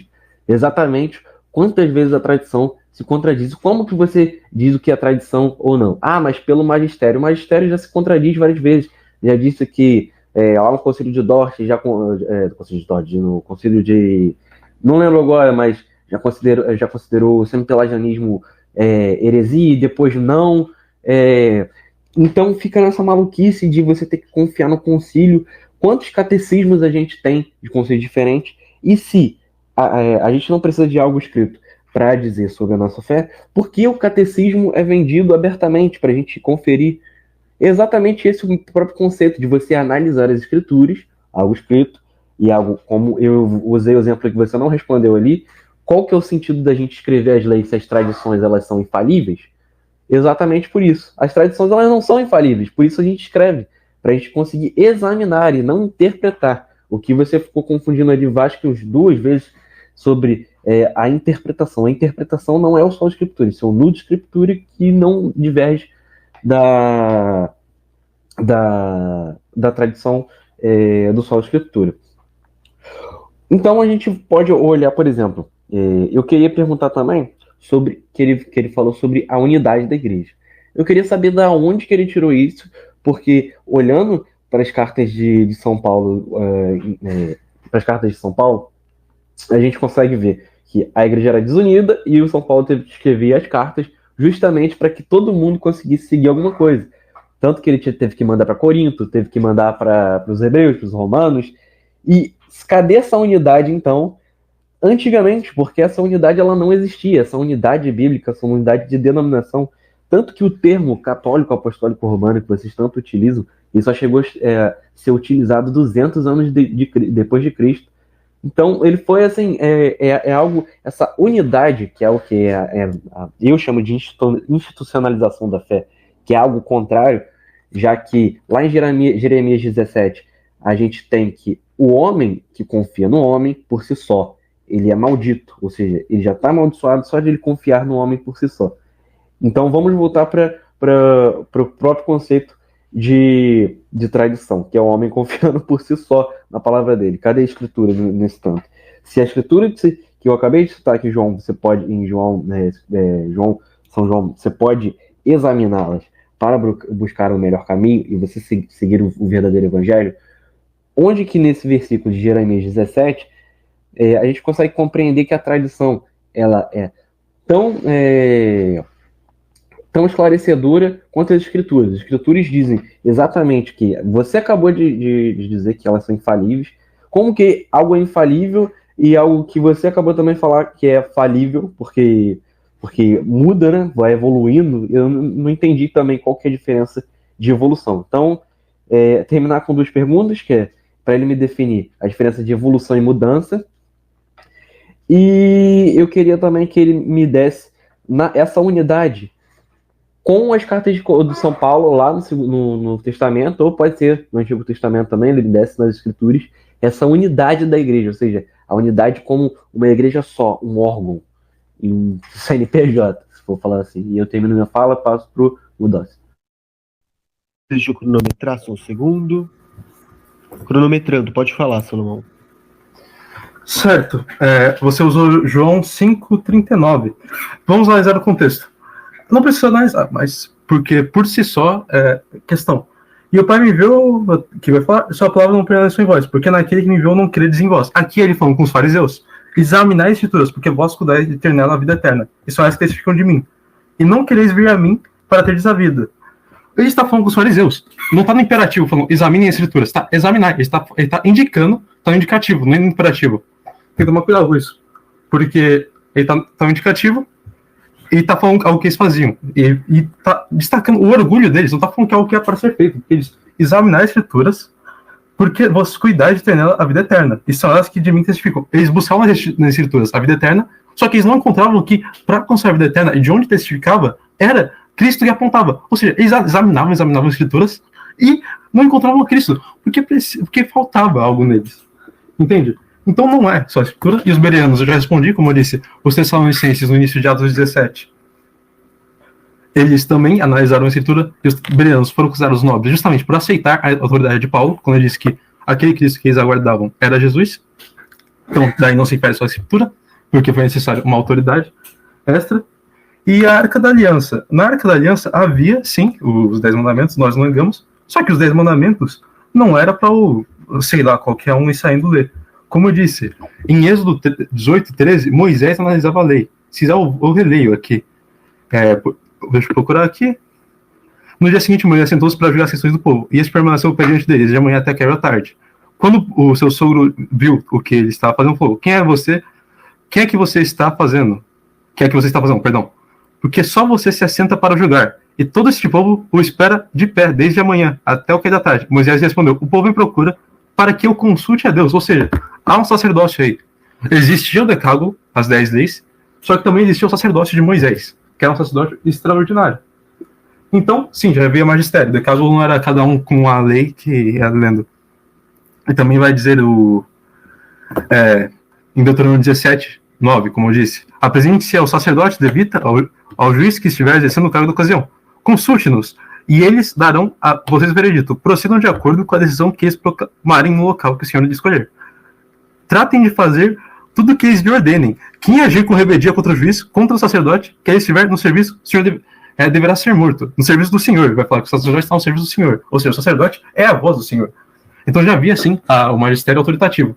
E o levita não devia ser julgado com base no decálogo. Porque imagina se vai citar o exemplo de cultuar falsos deuses, que paganismo. Se o levita me julga por paganismo, fala: não, eu discordo. Eu analisei aqui a escritura, analisei a lei e discordo. Ia ser morto, porque o levita tinha autoridade vinda do Senhor. Você citou vários catecismos. O catecismo é só uma maneira de interpretar, não interpretar, né, mas de expressar o ensinamento geral da igreja. Não contradiz. Vocês mesmos vão ter catecismos. E a igreja católica não tem tanto catecismo assim, maioria regionais, feito para bispo, para ocasiões especiais. Para que escrever a lei? A tradição, na verdade, não é algo que nunca foi escrito. É algo que nunca foi escrito, como São Roberto Bellarmino vai definir, muito bem, pelos autores primários. Ou seja, os apóstolos deixaram algo ali, e depois os padres patrísticos escreveram enumerando. E vamos ver já na patrística a equiparidade da tradição com a própria Bíblia, como eu disse, São Basílio. Das ciências e práticas seriam geralmente aceitos ou impostos, que são preservados da igreja. Alguns possuímos derivados de ensinamentos escritos e outros nos foram entregues em ministério pelas tradições dos apóstolos. E ambos, em relação à verdadeira religião, têm a mesma força. Ambos têm a mesma força. E você disse que a igreja católica vai surgir 200 depois de Cristo. Cara, isso daí é muito pouco tempo. Já existia a igreja antes, não negamos, já, como eu disse, Santo Irineu já falava de sucessão apostólica, ou seja, uma certa institucionalização, se quiser usar esse termo. Não gosto muito, mas tudo bem.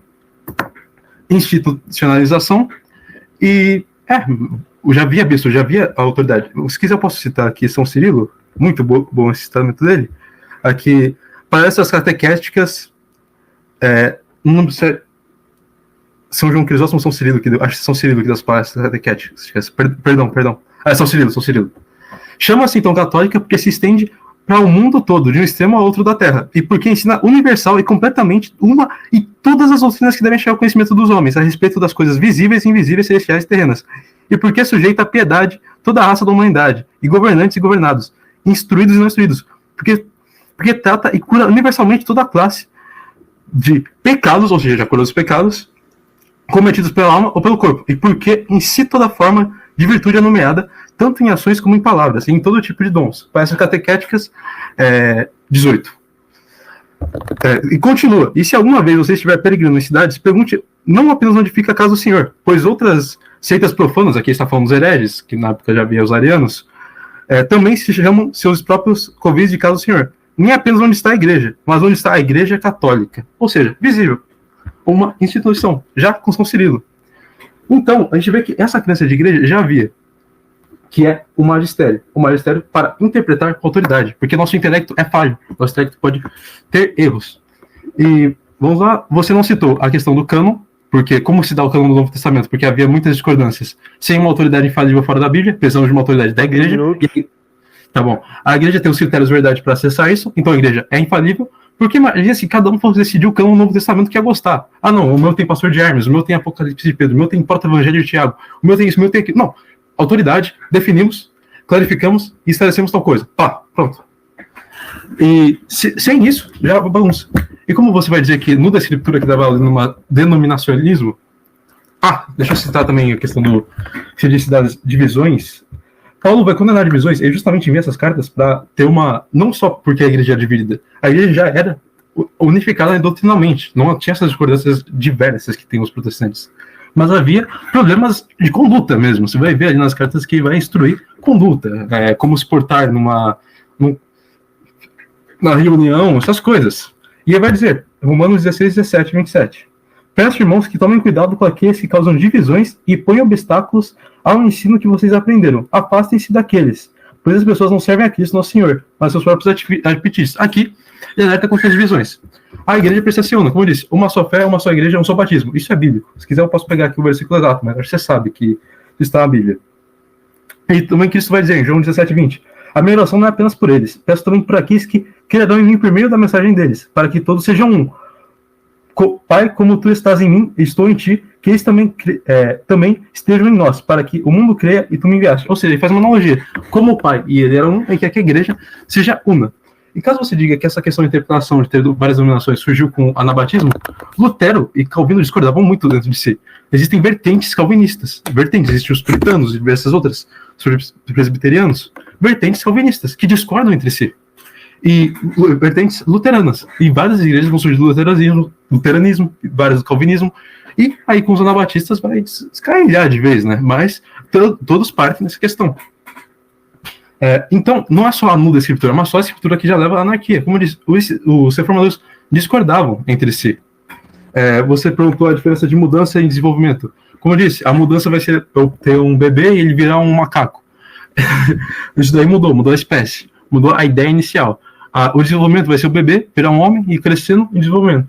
Como eu disse, um exemplo de desenvolvimento é o consubstancial. Não havia esse desenvolvimento, sabiam que Cristo era Deus, óbvio, mas como expressar essa ideia?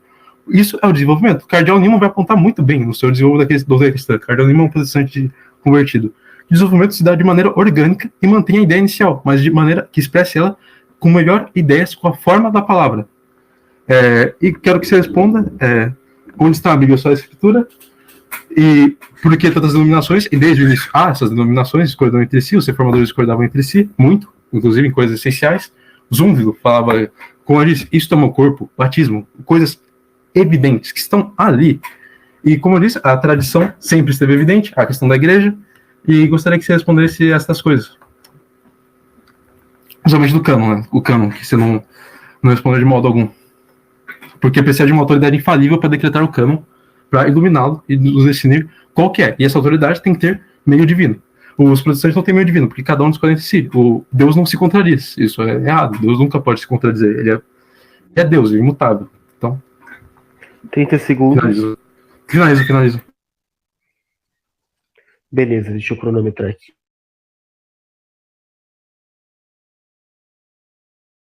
Pode falar, Davi. Pode falar aqui, Pedrão. Então vamos lá. Primeiro, eu queria começar aqui que ele estava dizendo ali que que o texto que eu citei não era sobre o próprio examinar, ou seja, não era cada um, ele usou o termo de que não é para qualquer um examinar a escritura. A gente pode olhar nos textos que em Timóteo 2, Timóteo 2 a 3, 1 Timóteo versículo 2 a 3, que a gente pode ver que isso é bom e agradável perante a Deus, nosso Salvador, que deseja que todos os homens sejam salvos e cheguem ao conhecimento da verdade que vem pelas Escrituras. A gente pode partir de um pressuposto bem lógicozinho. Se a tradição ela é totalmente inerrante, da onde que vem a maior tradição? Tradição do Deus, né? Vem do judaísmo. O judaísmo é uma outra tradição, inclusive existe há mais tempo do que a Igreja Romana, e isso até você não pode negar, né? Então, se a tradição ela se autoproclama, como que eu vou definir qual tradição é a verdadeira e qual tradição se mantém na interpretação se eu não utilizar as escrituras? Porque eu não sei porque se eu for utilizar só a escritura, se eu for utilizar só a tradição, a gente vai acabar batendo no ponto do judaísmo. Sendo que o judaísmo é muito mais antigo, constitui há muito tempo, também é uma unidade e tem as interpretações próprias da escritura. Mas como que vocês refutam o judaísmo? Utilizando as escrituras. E é esse ponto que não faz sentido nenhum e não tem lógica. Porque para você refutar o judaísmo, você utiliza as escrituras, mas você não utiliza elas como prática e fé. Eu também vou citar Mateus 24, 35. Os céus e a terra passarão, mas as minhas palavras jamais passarão. E isso está se referindo às escrituras e não à tradição oral. Ele falou também sobre o cânon, e eu estou batendo nessa tecla de novo, e que não sei se ele entendeu ainda, que o cânon ele vem da tradição também, só que a tradição ela não é superior ao cânon, porque não simplesmente a tradição ela pode ser mudada, assim como ele falou, ele não definiu bem sobre a evolução e a mudança, né? E não definiu bem sobre a mudança dos conceitos de Papa. Mas isso é uma evolução. Como assim uma evolução? Eu não consigo ver uma evolução no Evangelho, uma evolução nas Escrituras. Então, por que essa evolução? Ele não respondeu isso também. Eu queria pegar também Salmos 119 e 11, que também defende a Escritura, que é: guardei no coração a tua palavra para ti, não pecar contra ti. Tua palavra, que ele está se referindo ao texto. A escritura escritura escritura própria mesmo. E caso eu não esteja satisfeito com isso, Mateus 5,18, digo a verdade quanto existirem de céus e da terra, de forma alguma desaparecer da lei a menor letra ou menor traço, até que tudo se cumpra. Como que eu queria também deixar essa pergunta bem direta e claro, como que a gente diz para os judeus da existência de Cristo, como a gente estimula o cristianismo sem as escrituras e somente com a tradição, se eles têm a tradição maior que a nossa, né? A tradição oral vem de mais tempo que é deles, e eles que conheceram tudo antes da gente, como que a gente vai refutar sem as escrituras? E aí eu termino e posso passar pro Márcio de novo. Só um segundo para eu cronometrar aqui. Pronto, está cronometrando, pode responder, Salomão. Como a gente chega ao conhecimento da verdade, certo? A partir eu não separei. Você, na sua argumentação, separou em diversos momentos a tradição da Bíblia, como se a gente só usasse a tradição, só a tradiciones. Não. Não, a gente não separa os dois. Para nós, ambos são palavras de Deus. Então, muitos dos seus pontos falam, como refuta um judeu só usando a tradição, como refuta tal, usando a tradição. Ué, usando a Bíblia. A gente não é só a tradição, a gente também usa a Bíblia. É a tradição, Bíblia, e ambos têm a mesma autoridade. Como eu disse, São Basílio já cria nisso. Eu posso citar mais padres patrísticos que criam nisso. O São Vicente Lérins, já no século VII, você disse que isso é muito tarde, então não sei, né? Então, mas vai dizer já que muitos hereges usam a escritura, mas devem permanecer na tradição da igreja. Ou seja, não é só a escritura, mas sim a tradição da igreja, para interpretarmos corretamente e não cair no denominacionalismo. E Paulo leitor, temos que ter cuidado com as divisões, porque elas separam os irmãos, né? Então, muitas das suas coisas foram coisas que talvez eu já tenha respondido. Outra coisa, qual que é a tradição verdadeira? Se referir, não sei se você não é judeu, mas precisamos nós queremos os apóstolos. A existência dos apóstolos é comprovada, que eles fizeram milagres. Por isso que Deus concedeu o dom dos milagres aos apóstolos, para provar que o que eles falavam era aquilo mesmo. Então, queremos uma tradição apostólica, dado aos apóstolos, que tinham inspiração divina. Então, continuando,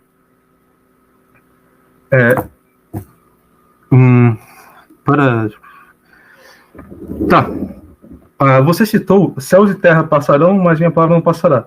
O ensino oral também é muitas vezes referido como palavra de Deus. Citou vários versículos que se referiam à palavra de Deus. E ensino oral posso responder com vários versículos que referem à palavra de Deus. E como eu disse, na patrística já era aquilo que a palavra de Deus era escrita e não escrita. E ambos mereciam a mesma credibilidade. Então vamos lá. 1 Reis 12:22. Entretanto veio esta palavra de Deus a Samaías, homem de Deus. E vai citar um profeta que chegou a Samaías e falou a palavra de Deus. Ou seja, a palavra de Deus são transmitida. 1 Reis 17:16. A farinha do cântaro não se acabou e o azeite na botija não se secou, conforme a palavra do Senhor proferida por Elias, oral. Lucas, agora Novo Testamento, Lucas 5:1. Certo dia, Jesus estava perto do lago de Genezaré, e uma multidão o comprimia de todos os lados para ouvir a palavra de Deus. Ou seja, ouvir, palavra de Deus ouvida. Aqui continua, Lucas 11:28. Ele respondeu, antes bem-aventurados aqueles que ouvem a palavra de Deus e lhe obedecem, ouvir. Atos 8:25. Tendo testemunhado e proclamado a palavra do Senhor, Pedro e João voltaram a Jerusalém, pregando o evangelho em poucos povoados. Ou seja, aqui vai dizer uma coisa, tendo testemunhado e proclamado a palavra do Senhor, a palavra de Deus, sinônimos. Então a palavra de Deus, em tudo que se for, nós concordamos. Mesmo se fosse, nós concordamos plenamente. Por quê? A palavra do Senhor não se passará, não passará. E essa palavra pode ser transmitida oralmente. Você disse que a tradição não é superior ao cano. Ninguém fala isso, mas a gente disse que ela é igual, porque sem como eu disse, você reconheceu isso, que o cano sai da tradição. Então, você não pode transformar o efeito maior que a causa. Por quê? A causa é a tradição, você admitiu isso. E essa tradição, quem instituiu ela? O magistério eclesiástico, a Igreja Católica. Ou seja, a Igreja Católica é dotada de infalibilidade. Ela que estabelece o cano no Novo Testamento. Eu posso citar aqui de novo. Tinha Apocalipse de Moisés, Evangelho dos Hebreus, Evangelho dos Nazarenos, Pastor de Hermes, Evangelho de Tomé, Evangelho de Pedro. Eu posso ficar citando por meia hora coisas que criam que poderia ser evangelho, que seria inspirado, mas a igreja falou, não. E vocês aceitam isso. Aceitam infalivelmente. Então, a igreja é infalível. Essa questão não foi respondida. Você falou que não é evolução, mas os protestantes, como eu disse, os protestantes aceitam a evolução. A evolução não é... a diferença de mudança para evolução, como eu disse. A mudança não é algo substancial, na essência do ente. Então, como eu disse, a minha substância, eu sou substância primeira, sou homem, aí daí vai prejudicar as substâncias segundas, etc. Mas, se eu mudar, eu evoluir, se eu virar um homem velho, eu ainda sou um homem, eu sou substancialmente o mesmo. Porém, se eu viro, sei lá, um leopardo, eu mudei. Aí foi uma mudança, não foi uma desenvolvimento. Evolução talvez não seja tão apropriado, mas um desenvolvimento, porque hoje em dia é evolução social do que evolucionismo, que tem mudança.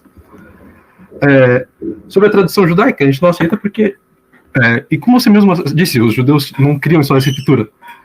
Você admitiu isso quando você falou que tem uma tradição judaica. Então, eu preciso de uma demonstração específica que isso foi mudado. E isso não há no Novo Testamento, porque, como eu já demonstrei, os bereanos é falso. E, como eu disse, você usar escritura sozinha leva a uma anarquia prática, porque cada um, desde a época dos reformadores, cada um vai discordar entre si. É ilógico você levar a escritura. Deus nunca deixou alento sua palavra. Por exemplo, ele não deu o decágulo e falou, toma aí, façam o que quiserem. Não, ele falou, tem os sacerdotes, os levitas, Moisés, o sumo sacerdote, podemos tratá-lo como assim, que ele cuida da lei. Então, nunca foi deixado alento. E vai levar ao relativismo de doutrinas que você não considerar essenciais, porque cada um vai discordar entre si. Como que o protestantismo é a Igreja de Cristo, que há assistência divina, como Pedro vai dizer que em Atos 1, que assistiu o concílio, seu bom pelo Espírito Santo para nós, como que o Espírito Santo se contradiz? Ele não se contradiz. Por isso que as decisões conciliares são declaramos, tematizamos quem dizer isso, tematizamos quem fala que Deus que Cristo é criatura, de maneira infalível. Quando surge uma heresia, a Bíblia não fala sozinha, precisando de um magistério para jogar a luz nela. Porque como vai dizer São Vicente Lérens, os hereges usam a escritura. Orígenes também vai dizer isso. Se quiser, eu já citei essa citação de Orígenes, mas ele fala, os hereges citam a escritura. Citam. Por quê? Porque eles distorcem. E Pedro vai falar novamente que a escritura de Paulo, as cartas de Paulo, são distorcidas, porque elas são difíceis. Então, precisamos de um magistério. Esse magistério, para as coisas de fé, precisamos de assentimento porque nós somos falhos, nosso intelecto é falho. Então precisamos de assentimento de verdade, e esse magistério Deus mesmo instruiu pelos seus apóstolos, e os apóstolos deixaram esse encargo aos seus sucessores. Como eu disse, desde a igreja primitiva era crido em sucessão apostólica. Eu posso citar de novo aqui, mas para não ficar exaustivo, porque citações patrísticas sobre sucessão apostólica existem inúmeras mesmo. Não, eu acho que fica interessante você falar assim, acho que agrega bastante, mano. Pode. Tá, aqui, Agostinho a Fortunato. Se considerarmos a sucessão linear dos bispos com que certeza e benefício maior que a igreja, podemos remontar até Pedro, mesmo a quem, representando toda a igreja, o Senhor disse, sobre esta pedra edificarei a minha igreja, e as portas do inferno não prevalecerão contra ela. O sucessor de Pedro foi Linus, e seus sucessores de contínua sucessão foram esses, Clemente, Anacleto, aí tem 3 pontos porque são muitos, Silvestre, Marcos, Júlio, Libero, Damaso, Cirício, o sucessor atual, o bispo Anastácio. Ou seja, a sucessão apostólica. E também vai dizer Rufino, no livro 2, capítulo 9, de sua História Eclesiástica, sobre Basílio e Gregório Nazireno. Ambos de nascimento nobre, ambos educados em Atenas, ambos colegas, deixaram de lado todos os livros escritos pelos livros pagãos e se dedicaram a estudar apenas os livros das escrituras divinas. Eles procuravam entendê-los não por conta própria, mas a partir dos escritos e da autoridade dos seus predecessores, quando ficou estabelecido que eles haviam recebido a regra de entendê-los pela sucessão apostólica. Ou seja, é usado a mesma palavra que nós católicos usamos. Também aqui, Agostinho, sua carta contra a Mani.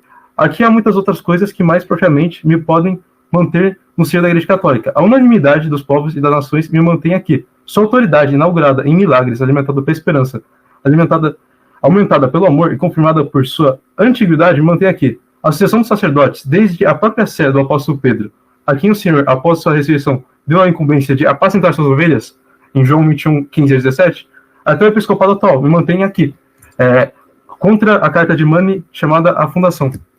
Ou seja, já havia a questão da sucessão apostólica e de que a Igreja de Cristo possuía a sucessão apostólica e ela possuía a autoridade. E essa autoridade é maior que nós, porque ela que julga a doutrina. E não existe nenhuma doutrina para nós, é o que ilumina.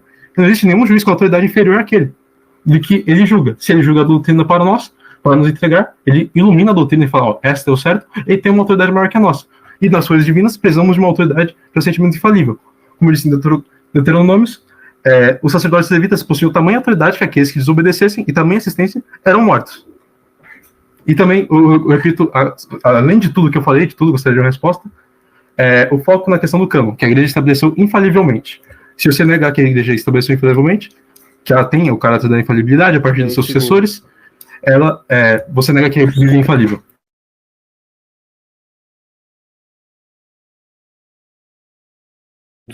Beleza, vou colocar o cronômetro aqui para passar para o Davi. Pronto. Fala aí, Davi. Pode ir já? Tá. Já foi? Toda vez que quer finalizar, depois dessa sua resposta, cada um das considerações finais, porque ele vai dar 2 horas. Pode ser, já vai dar 2 horas, então. Antes de começar, a gente faz assim. Eu respondo, você dá sua réplica, depois da sua réplica a gente faz a finalização. Se quiser dar uma resinha aí, depois a gente pode fazer também. E aí depois a gente finaliza a call. Se quiserem, eu recito o credo de ensino. Pode ser. Tá bom. Passa a réplica. Pode ser assim, então? Tá bom. Pode começar aí, Pedro.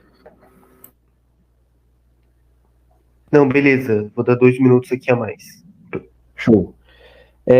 Primeiro, o que o Motsi ele esqueceu de responder, ou respondeu meio de mau jeito, foi como que a gente pode trazer só com a tradição, refutar só com a tradição, a existência do judaísmo, a tradição do judaísmo. Porque ele diz que a tradição é infalível. Só que não, a tradição, principalmente, a gente não sabe qual tradição e como que a tradição é. Tendo em vista que a tradição ela vem da igreja, porque a igreja se diz protetora do evangelho. Da onde que ela tirou aquela protetora do evangelho? Vem dos antigos escritos.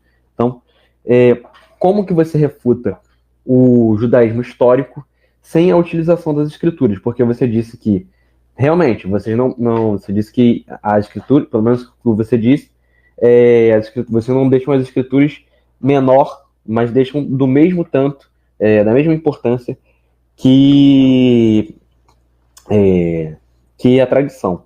Se a escritura tem a mesma tradição, como que você refuta? Com a tradição, utilizando a tradição, você refuta o judaísmo.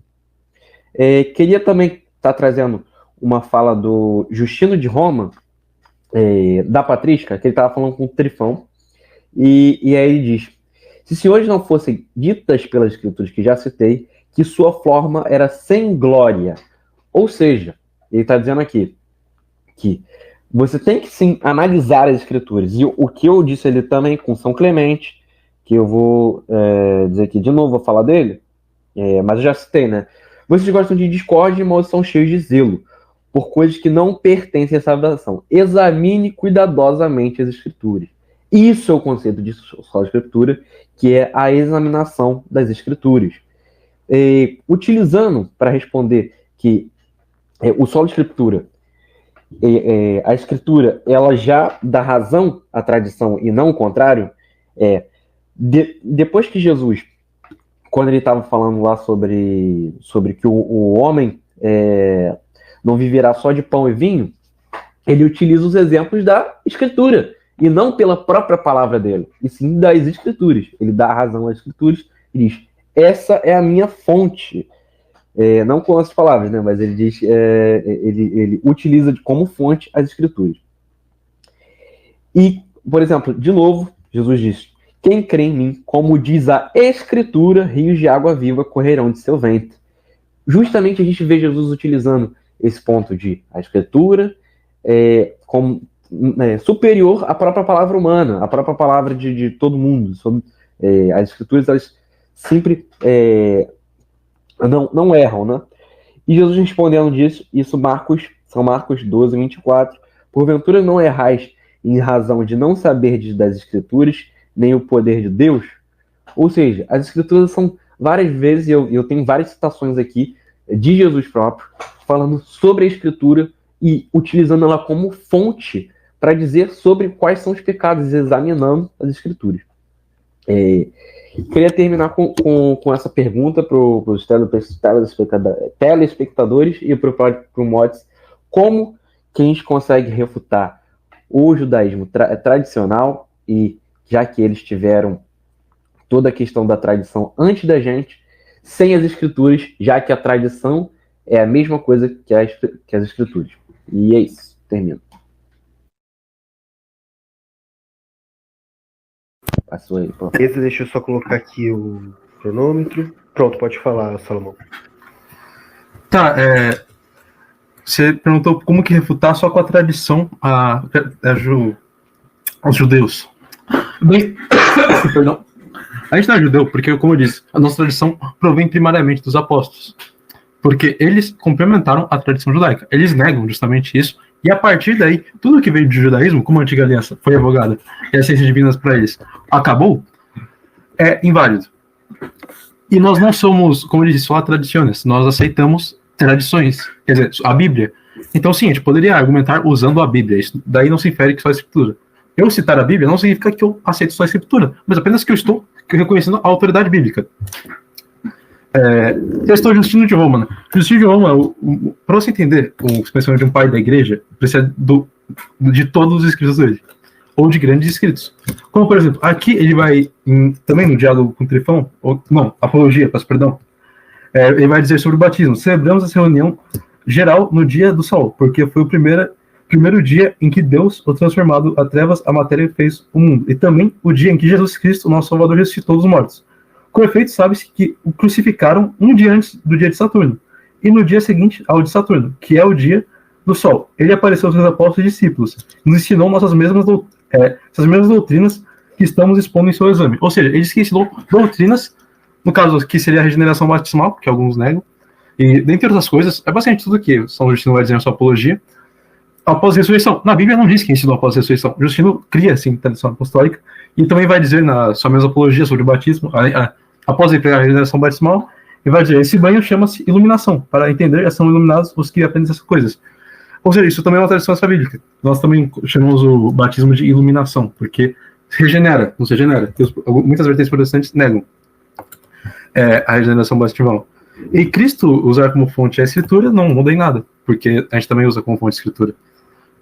Muitas vezes, porque para nós também é autoridade infalível, mas a igreja ilumina e dá a devida interpretação. Porque senão vira como na reforma, não há unidade alguma no protestante. Como essa igreja, que é o corpo de Cristo, está tão dividida, mas tão dividida, que cada uma se contradiz. Algumas falam que X coisa é pecado, grave, leva ao inferno, e outras falam que não. Como que isso para a maior glória de Deus? Como isso é claro? É quase como se Deus te contradizesse. Às vezes ele acha que é algo pecado, às vezes não. E basicamente eu finalizo por aqui, porque a gente vai participar da consideração final, né? Eu acho melhor fazer a consideração final porque eu comecei, porque aí o Davi já finaliza. Eu acho que não fui respondido na questão do onde a Bíblia prova só a Escritura. Eu respondi a questão dos bereanos e também de Timóteo, utilizando o grego, e do Timóteo analisando o contexto. Gálatas também respondi, utilizando o grego, que é contrário. E basicamente isso, porque para provar só a Escritura, ela precisa estar na Bíblia. Para provar a profissão católica, ela também está na Bíblia, mas não precisava, porque nós não dizemos que tudo tem que estar na Bíblia. E os pais da igreja confirmam a nossa posição. Como eu disse, Orígenes vai dizer que os hereges citam a Escritura, os arianos citavam só a Escritura, e os hereges sempre vão afirmar que muitos hereges afirmavam que estavam sendo inspirados pelo Espírito Santo. Por quê? Porque eles liam e interpretavam de acordo com o que queria. E os pais da igreja irão condená-los, como Atanásio fez, por ir contra o ensinamento que eles receberam dos padres, ou seja, a tradição que vem dos apóstolos. Finalizo. Feito, deixa eu só cronometrar aqui e vou ver a finalização do Davi. Tá cronometrado, pode falar, Davi. 5 minutos cada, né? Beleza, vai ser 5. Finalização, vou voltar. Quantos minutos a gente tem de finalização mesmo, Pedro? Mas não vou ocultar essa parte. Não, eu só queria realmente reafirmar que a gente não tem como fugir das escrituras, e as escrituras, elas são as únicas formas que a gente tem de revelação, principalmente no conceito presbiteriano. Queria também agradecer ao Motes e ao Pedro pelo debate, porque foi muito bom, foi muito legal. Acho que testou bastante a didática e os argumentos de cada um. E principalmente o Pedro, porque esteve aqui sem a gente pagar ele. E eu queria estar finalizando com uma pergunta sobre como que a igreja se mantém por si só sem as escrituras. E é isso, eu passo pro Motes, só a escritura. Valeu, rapaziada. A minha resposta não precisa nem comentar, vai ser bem rápido. Sucessão apostólica, e também Eu acho que foi um debate bem engrandecedor para ambas as partes. O Davi se argumentou bem. E espero que tenha sido engrandecedor. Obrigado pelo Biderman aí, né? Pelo trabalho escravo. Ficou aqui até de madrugada, a gente debatendo. E agradeço ao Davi também. Engraçado. Agradeço ao Davi por ter aceitado, né? Hoje em dia é raro as pessoas aceitarem, o pessoal só fica xingando no Twitter, porque é mais fácil mesmo, é engraçado. Mas agradeço também. E espero que ocorra mais debates assim no futuro. Eu agora tô meio. Preciso voltar aos meus estudos normais, né? Se eu ficar estudando para debate, eu fico sem vida. E muito obrigado aí. Espero que a todos que escutem seja engrandecedor. É isso. Perfeito. Eu acredito que por meio desse ecumenismo na discussão, a partir da apologética, dá pra gente abrir muitas pontes. Ecumenismo. Esse estudo. Oi? Ecumenismo na discussão. Cara, tem gente que não topa argumentar. A grande maioria, se você pegar, não vai topar argumentar. Entendeu? Agradeço grandemente ao Davi por ter feito esse esforço, ficando aqui até a madrugada. E valeu, vou finalizar aqui a gravação.